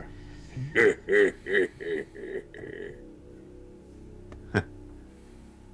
11. Okay. The druid kind of shies back a little bit and takes a couple steps back, I'll say. Kind of afraid of you. Thank you, very gracious. You're welcome. Dimitri. He's a little bit, something. A little something. Okay, Dimitri, you're up. Okay. Is that Ezmerelda's miniature on the other side of the other entrance over there? Right there? Yeah. Yes.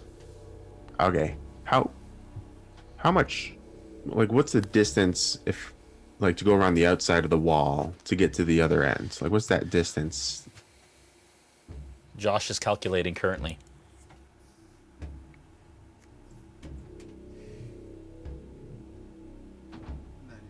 95 to 100 feet. 95 to 100 feet. Okay. Then. Okay. I will just go in and I will attack the first barbarian that I see that's Yep. attacking Falpher. Yeah, they're kind of standing over Falpher's body, and they're kind of celebrating his fall as you come up behind it. Go ahead, attack. Yeah. Are they raging or berserking rather? They were not Reckless. that time. So it's Okay. just a regular shot. Regular shot. Okay, 24 to hit. That's a hit. And 11 slashing. Nice. And then I'll attack the same one again. Yep. It didn't see it coming, didn't hear you coming, and you hit it square in the back and slash it across its kind of gray, caked skin. Go ahead. Okay, 11 to hit. 11 is not enough. As it kind of turns on you and uses its axe to parry the next blow. I smirk. I like it. Falpher, first death save, please. They didn't bother to stabilize him? No one did.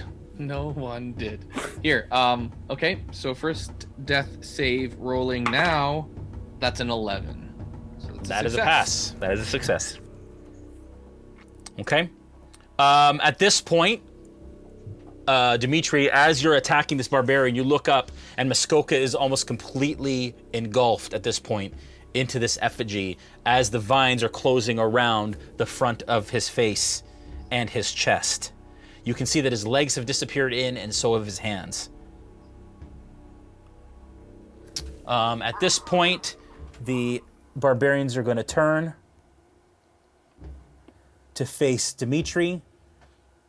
The druid is going to... what's the druid going to do? It's going to stand back a little bit. Can you move back that way? What's behind him, the other druid? The two druids are going to stand back. This one's going to move this way. And the rest are going to continue to chant. 2 berserker attacks to Dmitri. Oh, man, these dice. 21 Okay. and a 20. Okay. I use my reaction on one of those attacks Yeah. to move that attack damage from Dmitri Yeah. onto the second attacker. Oh, wow. So, yeah. Okay. So not to the one that was causing the attack, but to his buddy. Yeah. Okay. So the first attack damage does 9 points of damage. So that's the one that you deflect. Sure. And what range do you have to be within, Dmitri, 30 to feet. do that? Okay. So and how does that happen? So I invoke one of my runes Yep. as a reaction, Yeah. and it will take that attack damage and apply it to... Okay. So all of a sudden your another rune flashes with what color would it be? creature. Blue. Blue. It flashes blue energy, and all of a sudden, as the axe comes down towards Dmitri, a blue energy flashes on the surface of Dmitri and deflects the axe, and it ends up hitting his buddy for 8 points of damage. Oh. The next attack is you're gonna take 11 points of damage, Dmitri.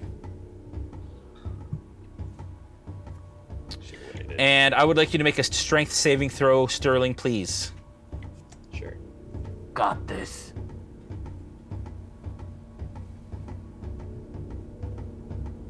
$15. Okay. Oh, wait. I have advantage because I'm Big Sterling. Yeah, and 2 saving throws. 21. Okay. Come on. And then 2 more, right? Oh, two more? Two from 2 different people. Yeah. Oh, okay. So, So roll with advantage on 2 spells. nat 20. Okay.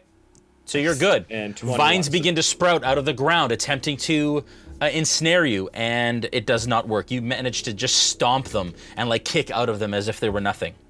And you're uprooting them and pulling your legs out without any issue whatsoever.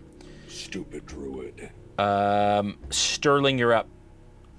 Dmitri, right. you're on deck. If I do a dash, can I get to Muskoka?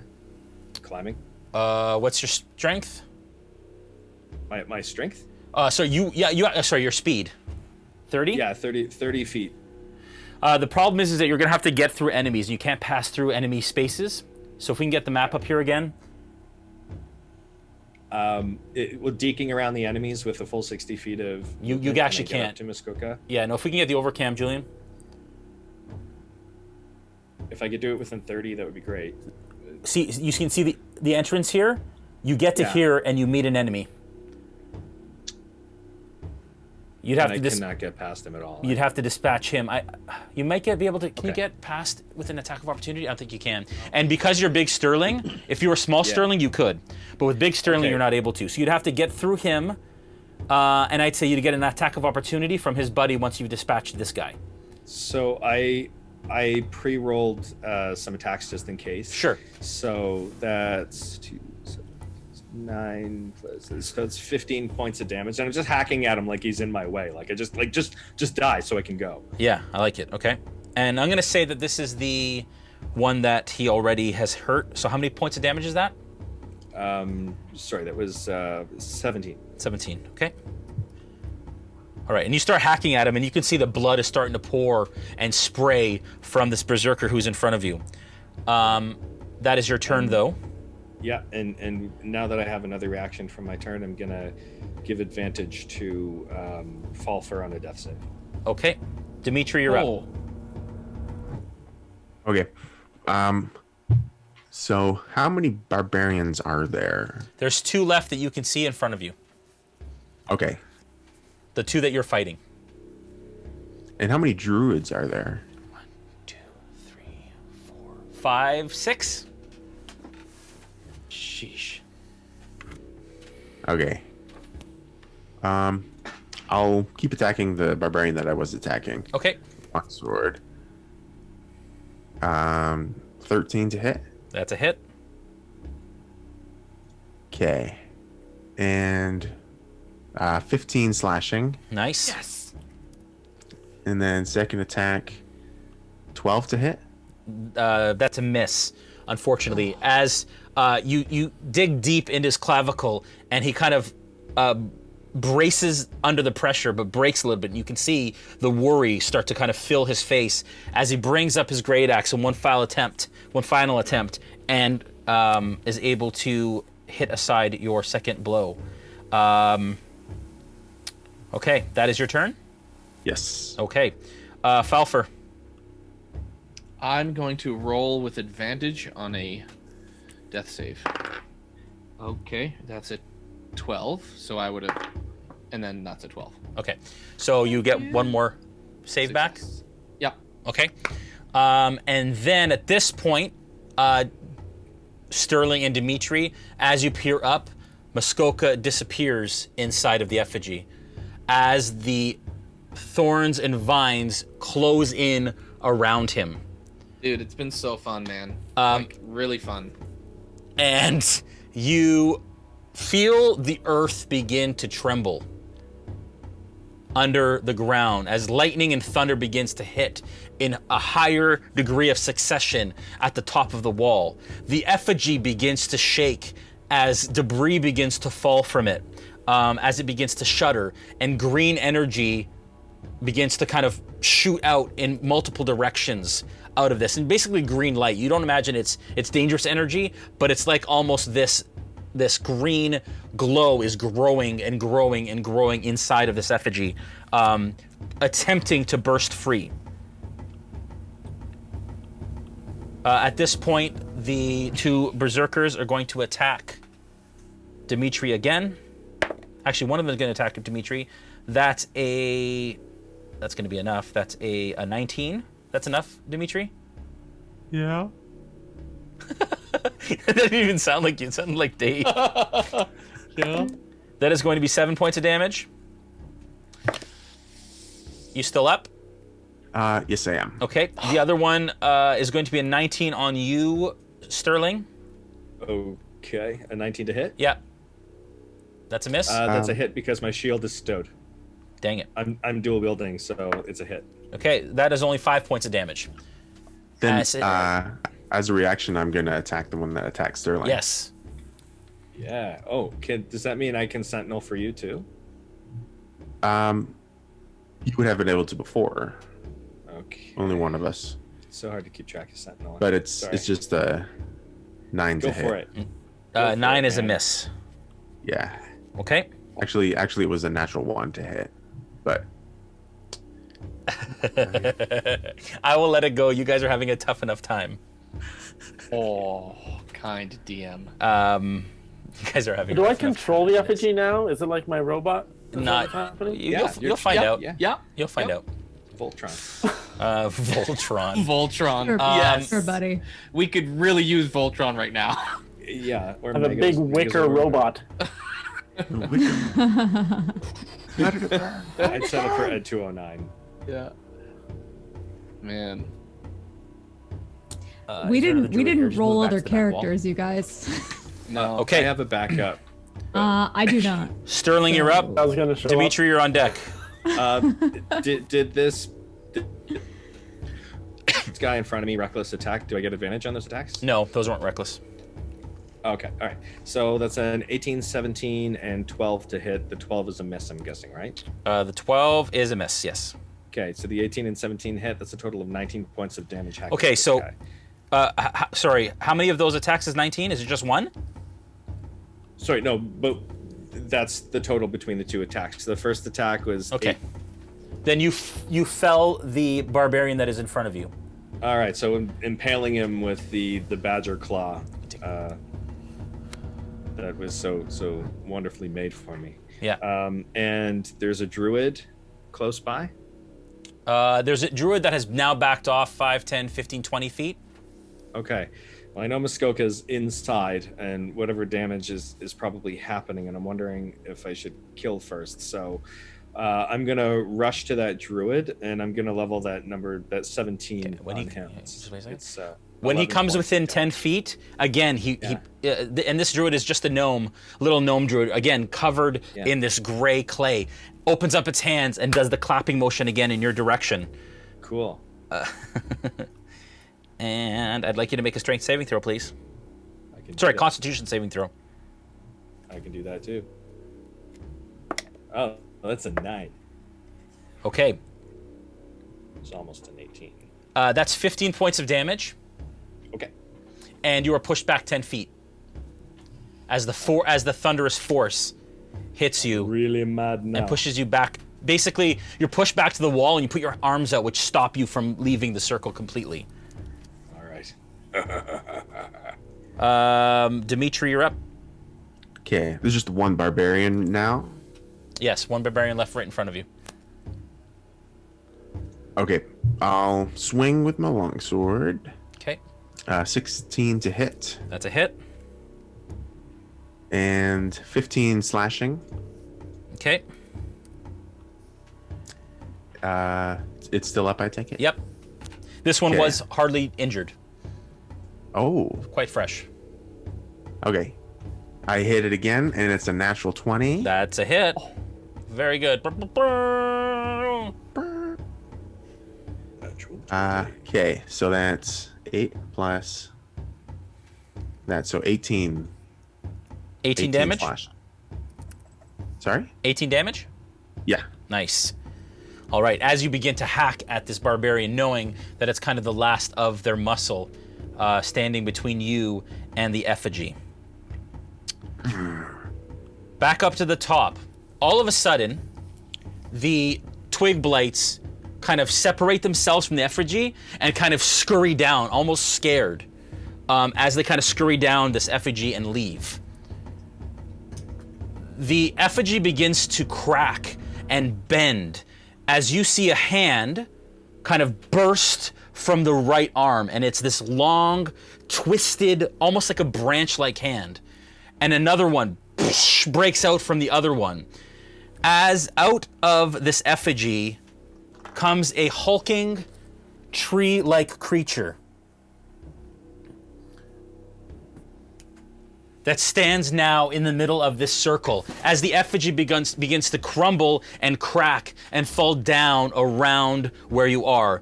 Green light emanating from its eyes and its mouth. And that's this unworldly natural scream as it starts to look around for its next prey.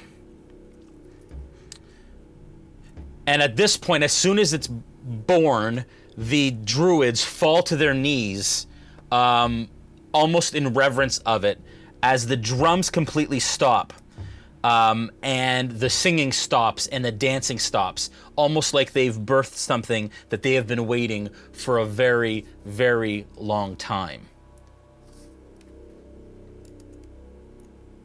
Falpher, death save.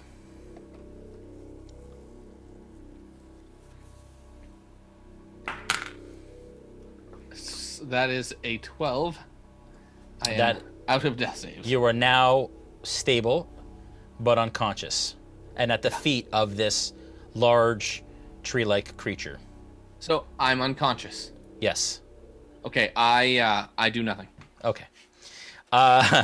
At this point, the druids, like I said, they fall to their knees in reverence. This berserker is going to continue to attack you. That is a 20, Dmitri.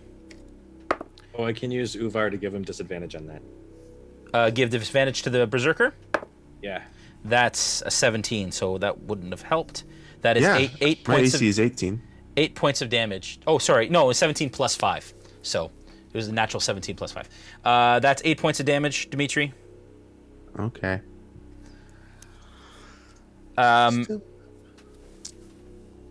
How are you doing? Hanging in there. Good. Good. All right. What are we doing here? The at this point, the druids begin to, almost on their feet with their heads down, not looking at the creature, begin to kind of like back off of the circle.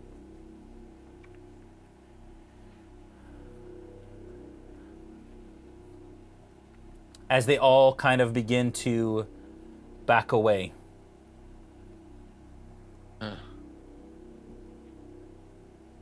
And still kind of in front of the bodies that lie to either side of the creature.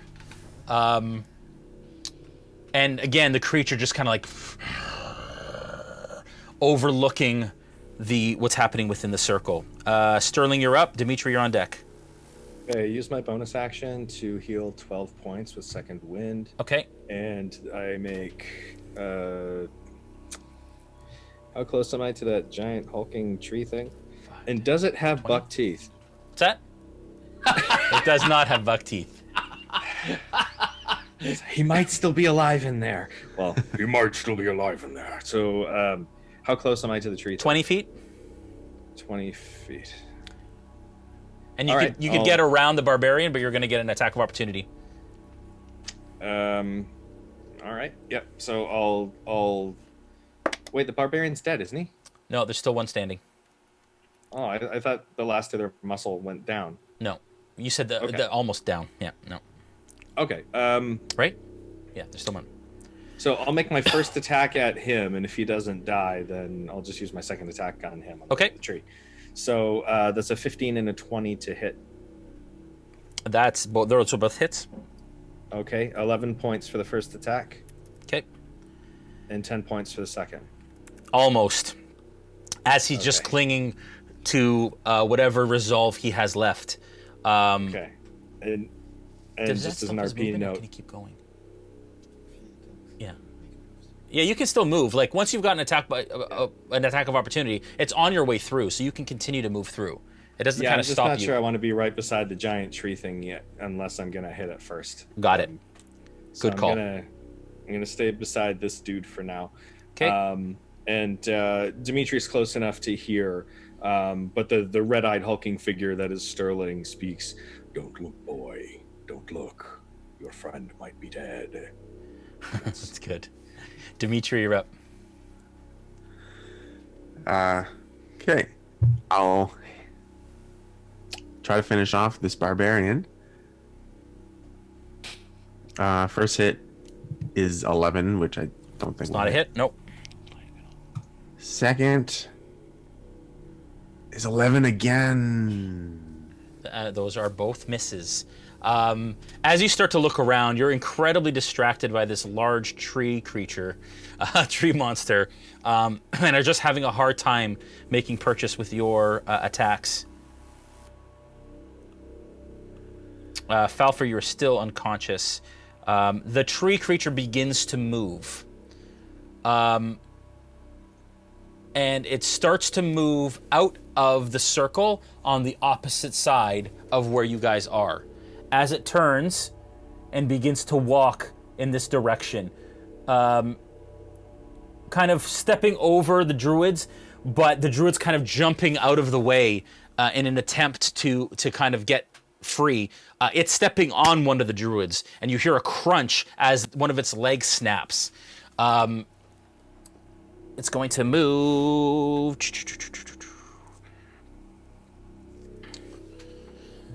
5, 10, 15, 20, 25, 30. As it kind of just, without any sort of abandon, kind of walks almost through part of the wall, breaking it apart, stepping on some of the druids without any sort of concern, directly in the direction of Strahd as it leaves the circle.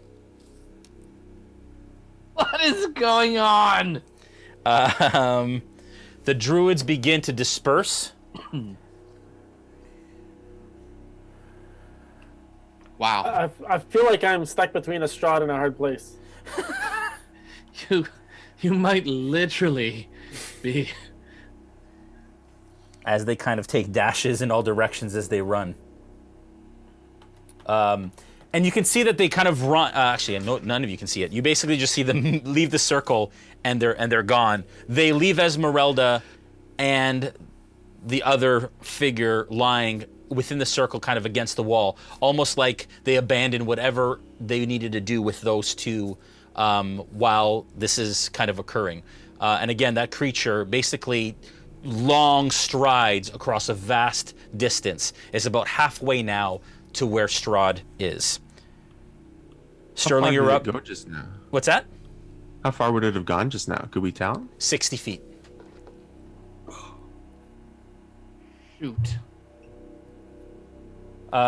Dmitri, you're up. Sterling, you're on deck. Help me. Okay, I'll try to finish off this barbarian. Okay. 22 to hit. That's a hit. And 8 slashing. Okay. With 8 slashing, you slash almost directly through its left arm. As you can see, the sinew and the bone begin to expose itself right at the joint of the thing. And his left arm kind of goes limp a little bit as he continues to hold the great axe mostly with his right hand. If he's not dead, then I'll try my second attack. Okay. Natural 1. Okay. With a natural 1, unfortunately, he brings his axe up and deflects your last attempt. Sterling, you're up. All right. I'm gonna try to help kill this barbarian too. Okay. Okay. That's a 18, 23, and dirty 20 to hit. Those are all hits. Okay, so that's a total of 24 damage. Okay. How do you want to finish off this last barbarian? All right. I want to shove my sword, just impale him with the sword. Yeah. And then impale him with the claw. Yeah. And then, as he's dying, let him know that he made some very bad life choices. Yeah, and you can Very you can stern see that in his eyes looks. as they Yeah. roll back and the life leaves his body. Yeah. Let him slide down on the ground. And, Yeah. Are we out of initiative? You are now out of initiative order. Is Ezmerelda here? Ezmerelda is in the circle, and you can see in the distance this tree creature walking basically almost halfway towards Strahd. Okay, Do Falpher. I have any Falpher feelings? stable? Do I have any sensations? Or am I just nothing? You are currently unconscious. That's cool. Having ingested a changeling. I'll go and just check on Falpher and just to see what kind of condition he's in, because he's right there. Okay, give me a medicine check. 16. With a 16, you can tell that he's breathing, but he's absolutely unconscious. Okay, I'll check on Ezmerelda. Same. With the dirty 20. Yep. Dirty Same. 20. Safe breathing. Okay. All right, so I'll pick her up, to carry her. Okay. and I'll bring her over to Dmitri. Okay. What do we do? That humanoid still lies back against the wall, covered in chains. And you did notice, as you were checking Ezmerelda, you can see that these bright silver chains that are wrapped around this creature, you can see where it touches the skin, you can see almost like burn marks on the skin. Whoa. What do you make of that? On his dark skin. Whoever it is, if he's an enemy of Strahd, he's a friend to us. I'll go over and just to check on what condition he's in. Okay. Medicine check. A natural 20. Okay. You can tell that he, again, is unconscious, but breathing, is absolutely alive. In the distance, you see the tree creature kneel before Strahd.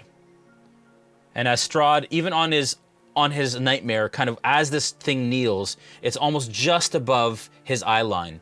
And as they meet eyes, Strahd kind of nods at the creature and points northeast. He then turns his nightmare around and in a flash of brimstone and ash disappears into the ether. As this creature stands up, green energy emanating from his eyes in almost like an explosion of power as it begins to trudge full speed northeast. What do you guys do? Can we pretty much divine an idea of where this thing is going? Survival check? So I'm still unconscious, right? Yep. Oh, that's a nat 20. Okay. You imagine it's in the directly in the direction of Vallaki. Vallaki. They're in some Vallaking trouble. A lot of fucking trouble. Was he just blocking over there, or is he running? Well, he's moving full speed, so. Get the vlog out. Done. Don't even. Let me see if I can try and revive Ezmerelda. And I'm going to use Cure Wounds. Okay. And it'll heal for 4 HP. Ezmerelda, you come back.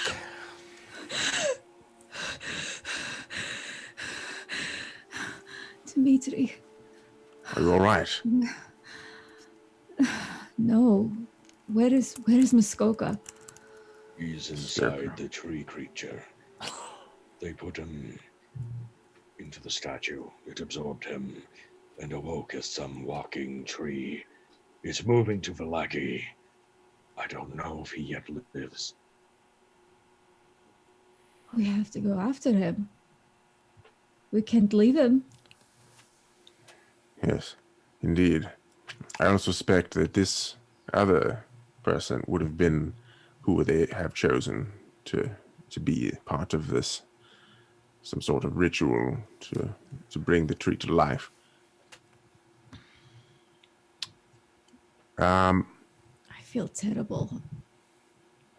Would any of us know anything about whether he would have been consumed or killed in this process? Give me an Arcana check.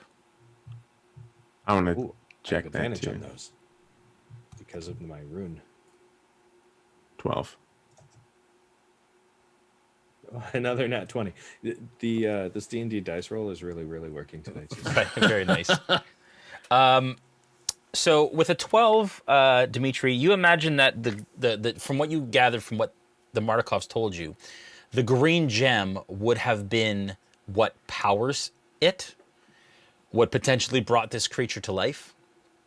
You don't necessarily know what Muskoka, what purpose he served for this creature. Obviously, this gem was in the effigy all along, so you don't understand. But the way that it glows from inside, you imagine it's almost like a battery for this creature. With the natural 20, Sterling, You absolutely could tell from your research and from things you've heard in stories that Muskoka was a sacrifice almost that would jumpstart this thing. It was a sacrifice, and in the way that the druids reacted, you can tell that they didn't quite expect that result. What do you mean sacrifice? Yeah. Like, You're unconscious. that was going to be my question. Like, sacrifice unto death or just his blood? Just my time. Like, I would say, is it using him as a battery? yeah. Well, you imagine that the gem would be the battery that would be running this thing. You don't think that, even though it was obviously used to jumpstart this thing, you don't think that they're necessarily linked, if that makes sense. Like, it appears that the druids were trying to get something out of this that wasn't necessarily bringing this creature to life. Like, they expected something to happen, and they even started to, like, touch their bodies as if they were expecting some sort of change to occur, and they didn't. And then they started to scatter in confusion as to what exactly happened. But do I, with that next 20, do I know if he would be alive? You don't. You don't. But you do know that the Mardikovs were talking about the fact that these druids were trying to find something out. And I can't... Do you remember exactly, or do you recall anything of what I told you that the Mardikovs said? I think they want the other gems. Yeah, possibly. Yeah, Okay. because I'm blanking on his name. I'll call him Uncle Jeff for now. Yeah. That runs the Blue Water Inn. He has one of the gems. Yeah. Well, believed to have one of the gems, right? The father believes. Yeah, accused. This kind of confirms it, because why else would they go to Vallaki? I mean, seriously. Yeah. Just kidding. Vallaki's a nice place. Yeah. So my eyes dim a little bit and Yeah. flicker like a hard drive reading. Yeah. And it says, one of the past Warforged memories contains knowledge of this. I don't know if he is dead or alive, but this was a sacrifice. He was part of the ritual, and he somehow, in conjunction with the stone inside, which powers this thing, brought it to life. And I don't believe that the druids expected it. You Why also... were the druids there? You also, Ezmerelda, I would say that you also remember, through all of your research too, and through what the Mardikovs kind of told you, that the Mardikovs are shifters, and you imagine that there's a link between them being able to shift. I think they said something about the druids in Barovia not being able to shift. You know that druids in general can change their shape into animals and take on the shape of animals and creatures. These cannot. You actually think that there's some sort of link, as you guys start to talk and discuss what just happened, that there is a link between Muskoka being a shifter and them trying to find some way to get their shifting power returned to them. They must have needed him. And we heard Strahd say, didn't we hear him say something about use the shifter? Yes. So we heard Strahd say, I heard him say anyway, to use the shifter, and there must be something about Muskoka that they needed. Right. This other fellow here, he's wrapped in silver chains. They must have used silver because he himself may be affected by a werewolf, making him some sort of a transformative creature. Maybe that's the type of creature they were looking for. This makes sense. I would also venture to guess that since this creature is moving to Vallaki, it seeks the other crystal, assuming it may be at the Blue Water Inn still. You see the tree-like creature in the distance kind of crest trees and move out of sight along the road north. Is there no way for us to send a word for help? To anyone? Perhaps our raven friends. How can we contact them? Can I just be looking around to see if there's any ravens around? Yeah. Perception check, please. Does the amulet 15. do anything here? Sorry? 15? 15? Okay. With a 15, you look up and you do hear the distant sound of the caw of ravens. You do recall during the battle that you did see a raven circle, but you haven't seen one since. The kind of the tree creature sort of came to being. But you do remember the presence of some circling earlier in the battle that you just didn't notice earlier. You were busy kind of embroiled in the action. Falpher, you hear again. Come, join me. We will rule this place like our ancestors of old. I hear this while being unconscious? Yes. Almost like a dream. I want to use my rope and tie up and also untie the guy so that I can have the silver chain. But I don't want him to be free. Okay, so there's a padlock. There's a strong kind of padlock that holds the chains in place in one spot. Oh, okay. We could use these chains. Sorry? It's a go-go gadget key. Yeah. I would say for the sake of brevity, you end up being able to break the lock. It's a very strong lock, finely made lock, but eventually through all of you, you're able to break it.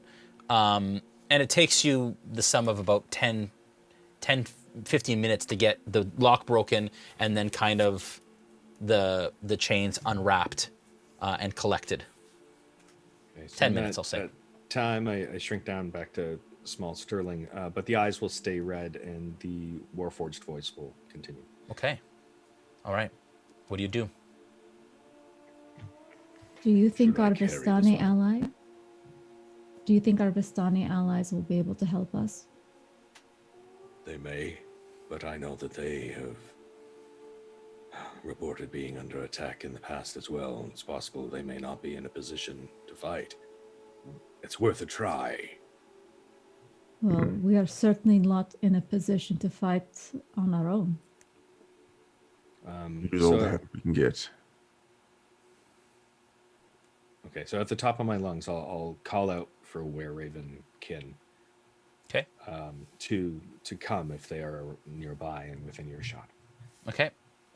Yeah, give me a persuasion check. Sure.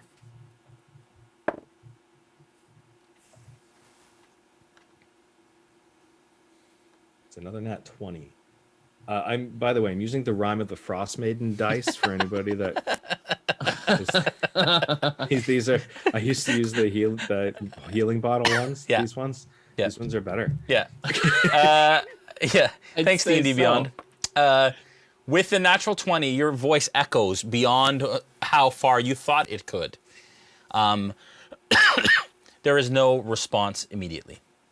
Okay. Shall we go to Vallaki and risk life and limb? Yes, I think we should head there regardless and keep trying like the Raven kind. We can't just Dmitri. leave. Hook up Falpher to that little strap you have there. We'll carry him along. So I put him in the harness like a baby. Oh, look, he's going for nappies. Does that amulet have any ability that might help us? I know Not- nothing of it. Not at the moment. No, I don't think so.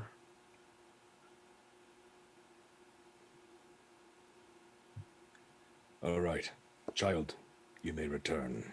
And the eyes turn back blue. So, are we going to Vallaki? We can't waste any time. We can't leave him. Yes. We have to at least warn Vallaki, and at best save Muskoka somehow. If if he's alive, we can't leave him in that thing. We have Hmm. to save him. I agree. Let's go quickly then. Okay. So I guess we travel. We're going to Vallaki. What do you do with the unconscious individual? I'm going to carry him. I'll just throw him over my shoulder Okay. with my sword arm, so I'm still holding my shield out. Okay. And where's Falpher's in I've tied him. the Bjorn? Yeah, Falpher's in the Bjorn. Okay. All right.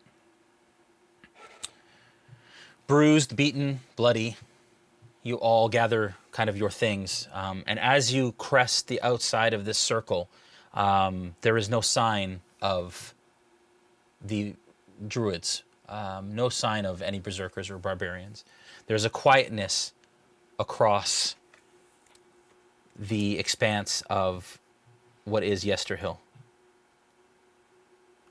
As you look back, you see not far from here, maybe, like I said, 75 to 100 feet, you see that copse of trees with that gnarled tree in the center of it.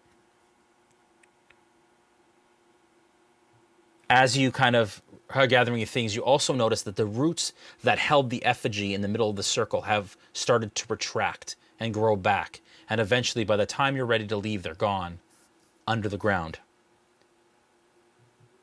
And that concentric, not the concentric circle, but the copse of trees that surrounded that one gnarled tree in the middle, you do notice, obviously, that they are dying closer to the center, and they are full as it goes out. In the moment, in a glimpse, you almost notice the tree move as you kind of move in the opposite direction. Like an unnatural movement, not like the wind. What's that? An unnatural movement, not a breeze or anything. An unnatural movement. Do you guys continue to leave? I think I saw the tree move just now. Really?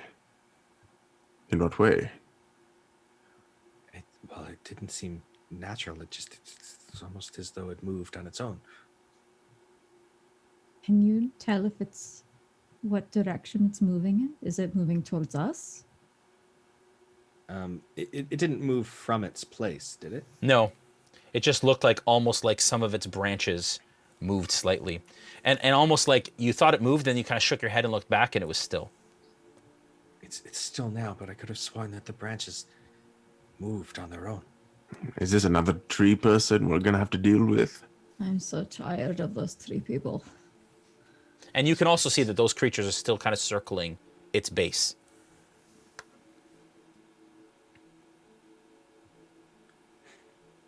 This place is so strange and awful. I'm gonna Lord knows what that is. yell at the tree. Leave us alone, tree. There's no response from the tree. And these things have been circling it since we got there, right? Not just Yep. since. No, they've been the circling it Muskoka thing? kind of the whole time. And you see maybe half a dozen of them.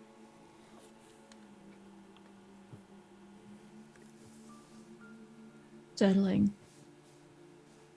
I let Muskoka go off and be the bait in our plan, and I shouldn't have done that. That was my fault. I brought up the idea. I shouldn't have. What if we can't get him back?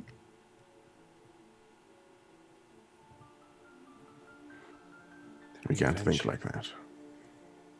We can't afford to. I shouldn't have let him. I should have been the one.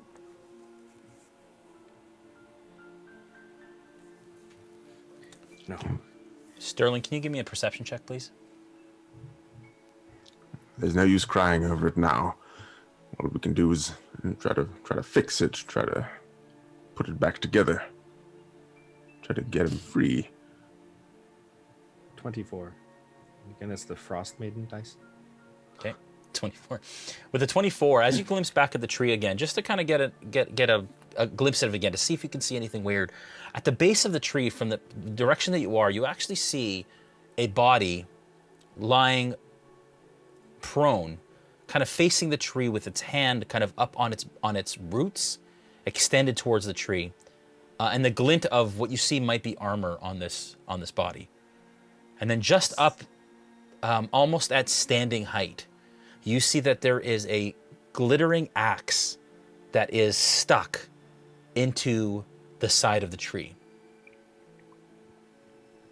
As you look past that, in the wall of fog, that image that has been there this entire time of this glistening city on a hill with sunlight and warmth begins to close up, and it disappears behind the walls, behind the fogs, mists. Fogs isn't a real thing. Behind the fog of Barovia. And that is where we're going to end the session for this evening. Thank you all for watching tonight. What an episode. We have, that was episode 13. We have 3 left to go in this season, and then we will be doing Tides of Wildmount Season 2 in November. If you like what you saw today, consider following us on Twitch at twitch.tv/RealmSmith. Also at Beetle and Grimm's, do that. Also at D&D, definitely do that. But if you want to subscribe to all the channels. But if you subscribe to the RealmSmith channel, you will be entered into our Discord, where we have a whole roleplay community that exists, who play Vistani, who are part of our world, who interact at certain points throughout our campaign. Muskoka, David, it's been fun playing with you, and I'm just kidding. We'll figure out what happens next week. Just bought the hat. Just painted the mini. The mini was literally painted 1 session ago. Yeah, he's not even done yet. I didn't even get him done just yet. We're gonna do the draw real quick. Let's draw for the digital copy of Curse of Strahd for your D&D experience. And I have been sent who the winner is.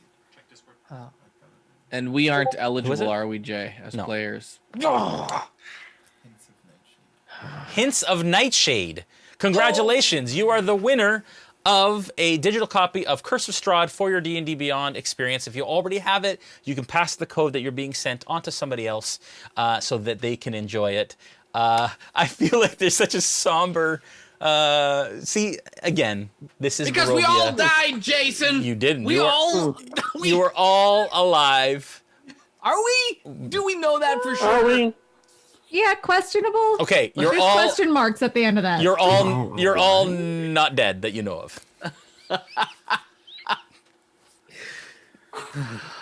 Barovia. Mostly dead is still slightly Yes. alive. Yeah, well, Mostly dead. there were a lot of good saving throws on death saves, Joel.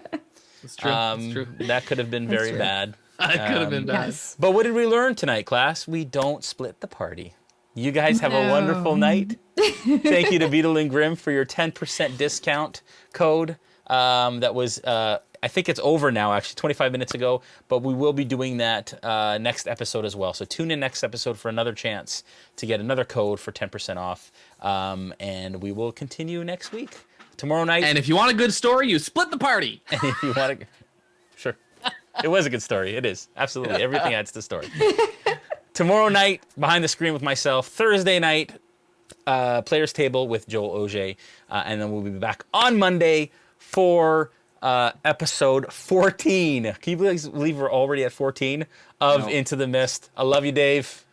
Dave apparently is in the mist at this point. He's given into his fate. Tune in next week when we find out what happens to Muskoka. You guys have a good Or night. Muskoka. Bye. See you guys. Bye. Oh, man. Oh no. Wow.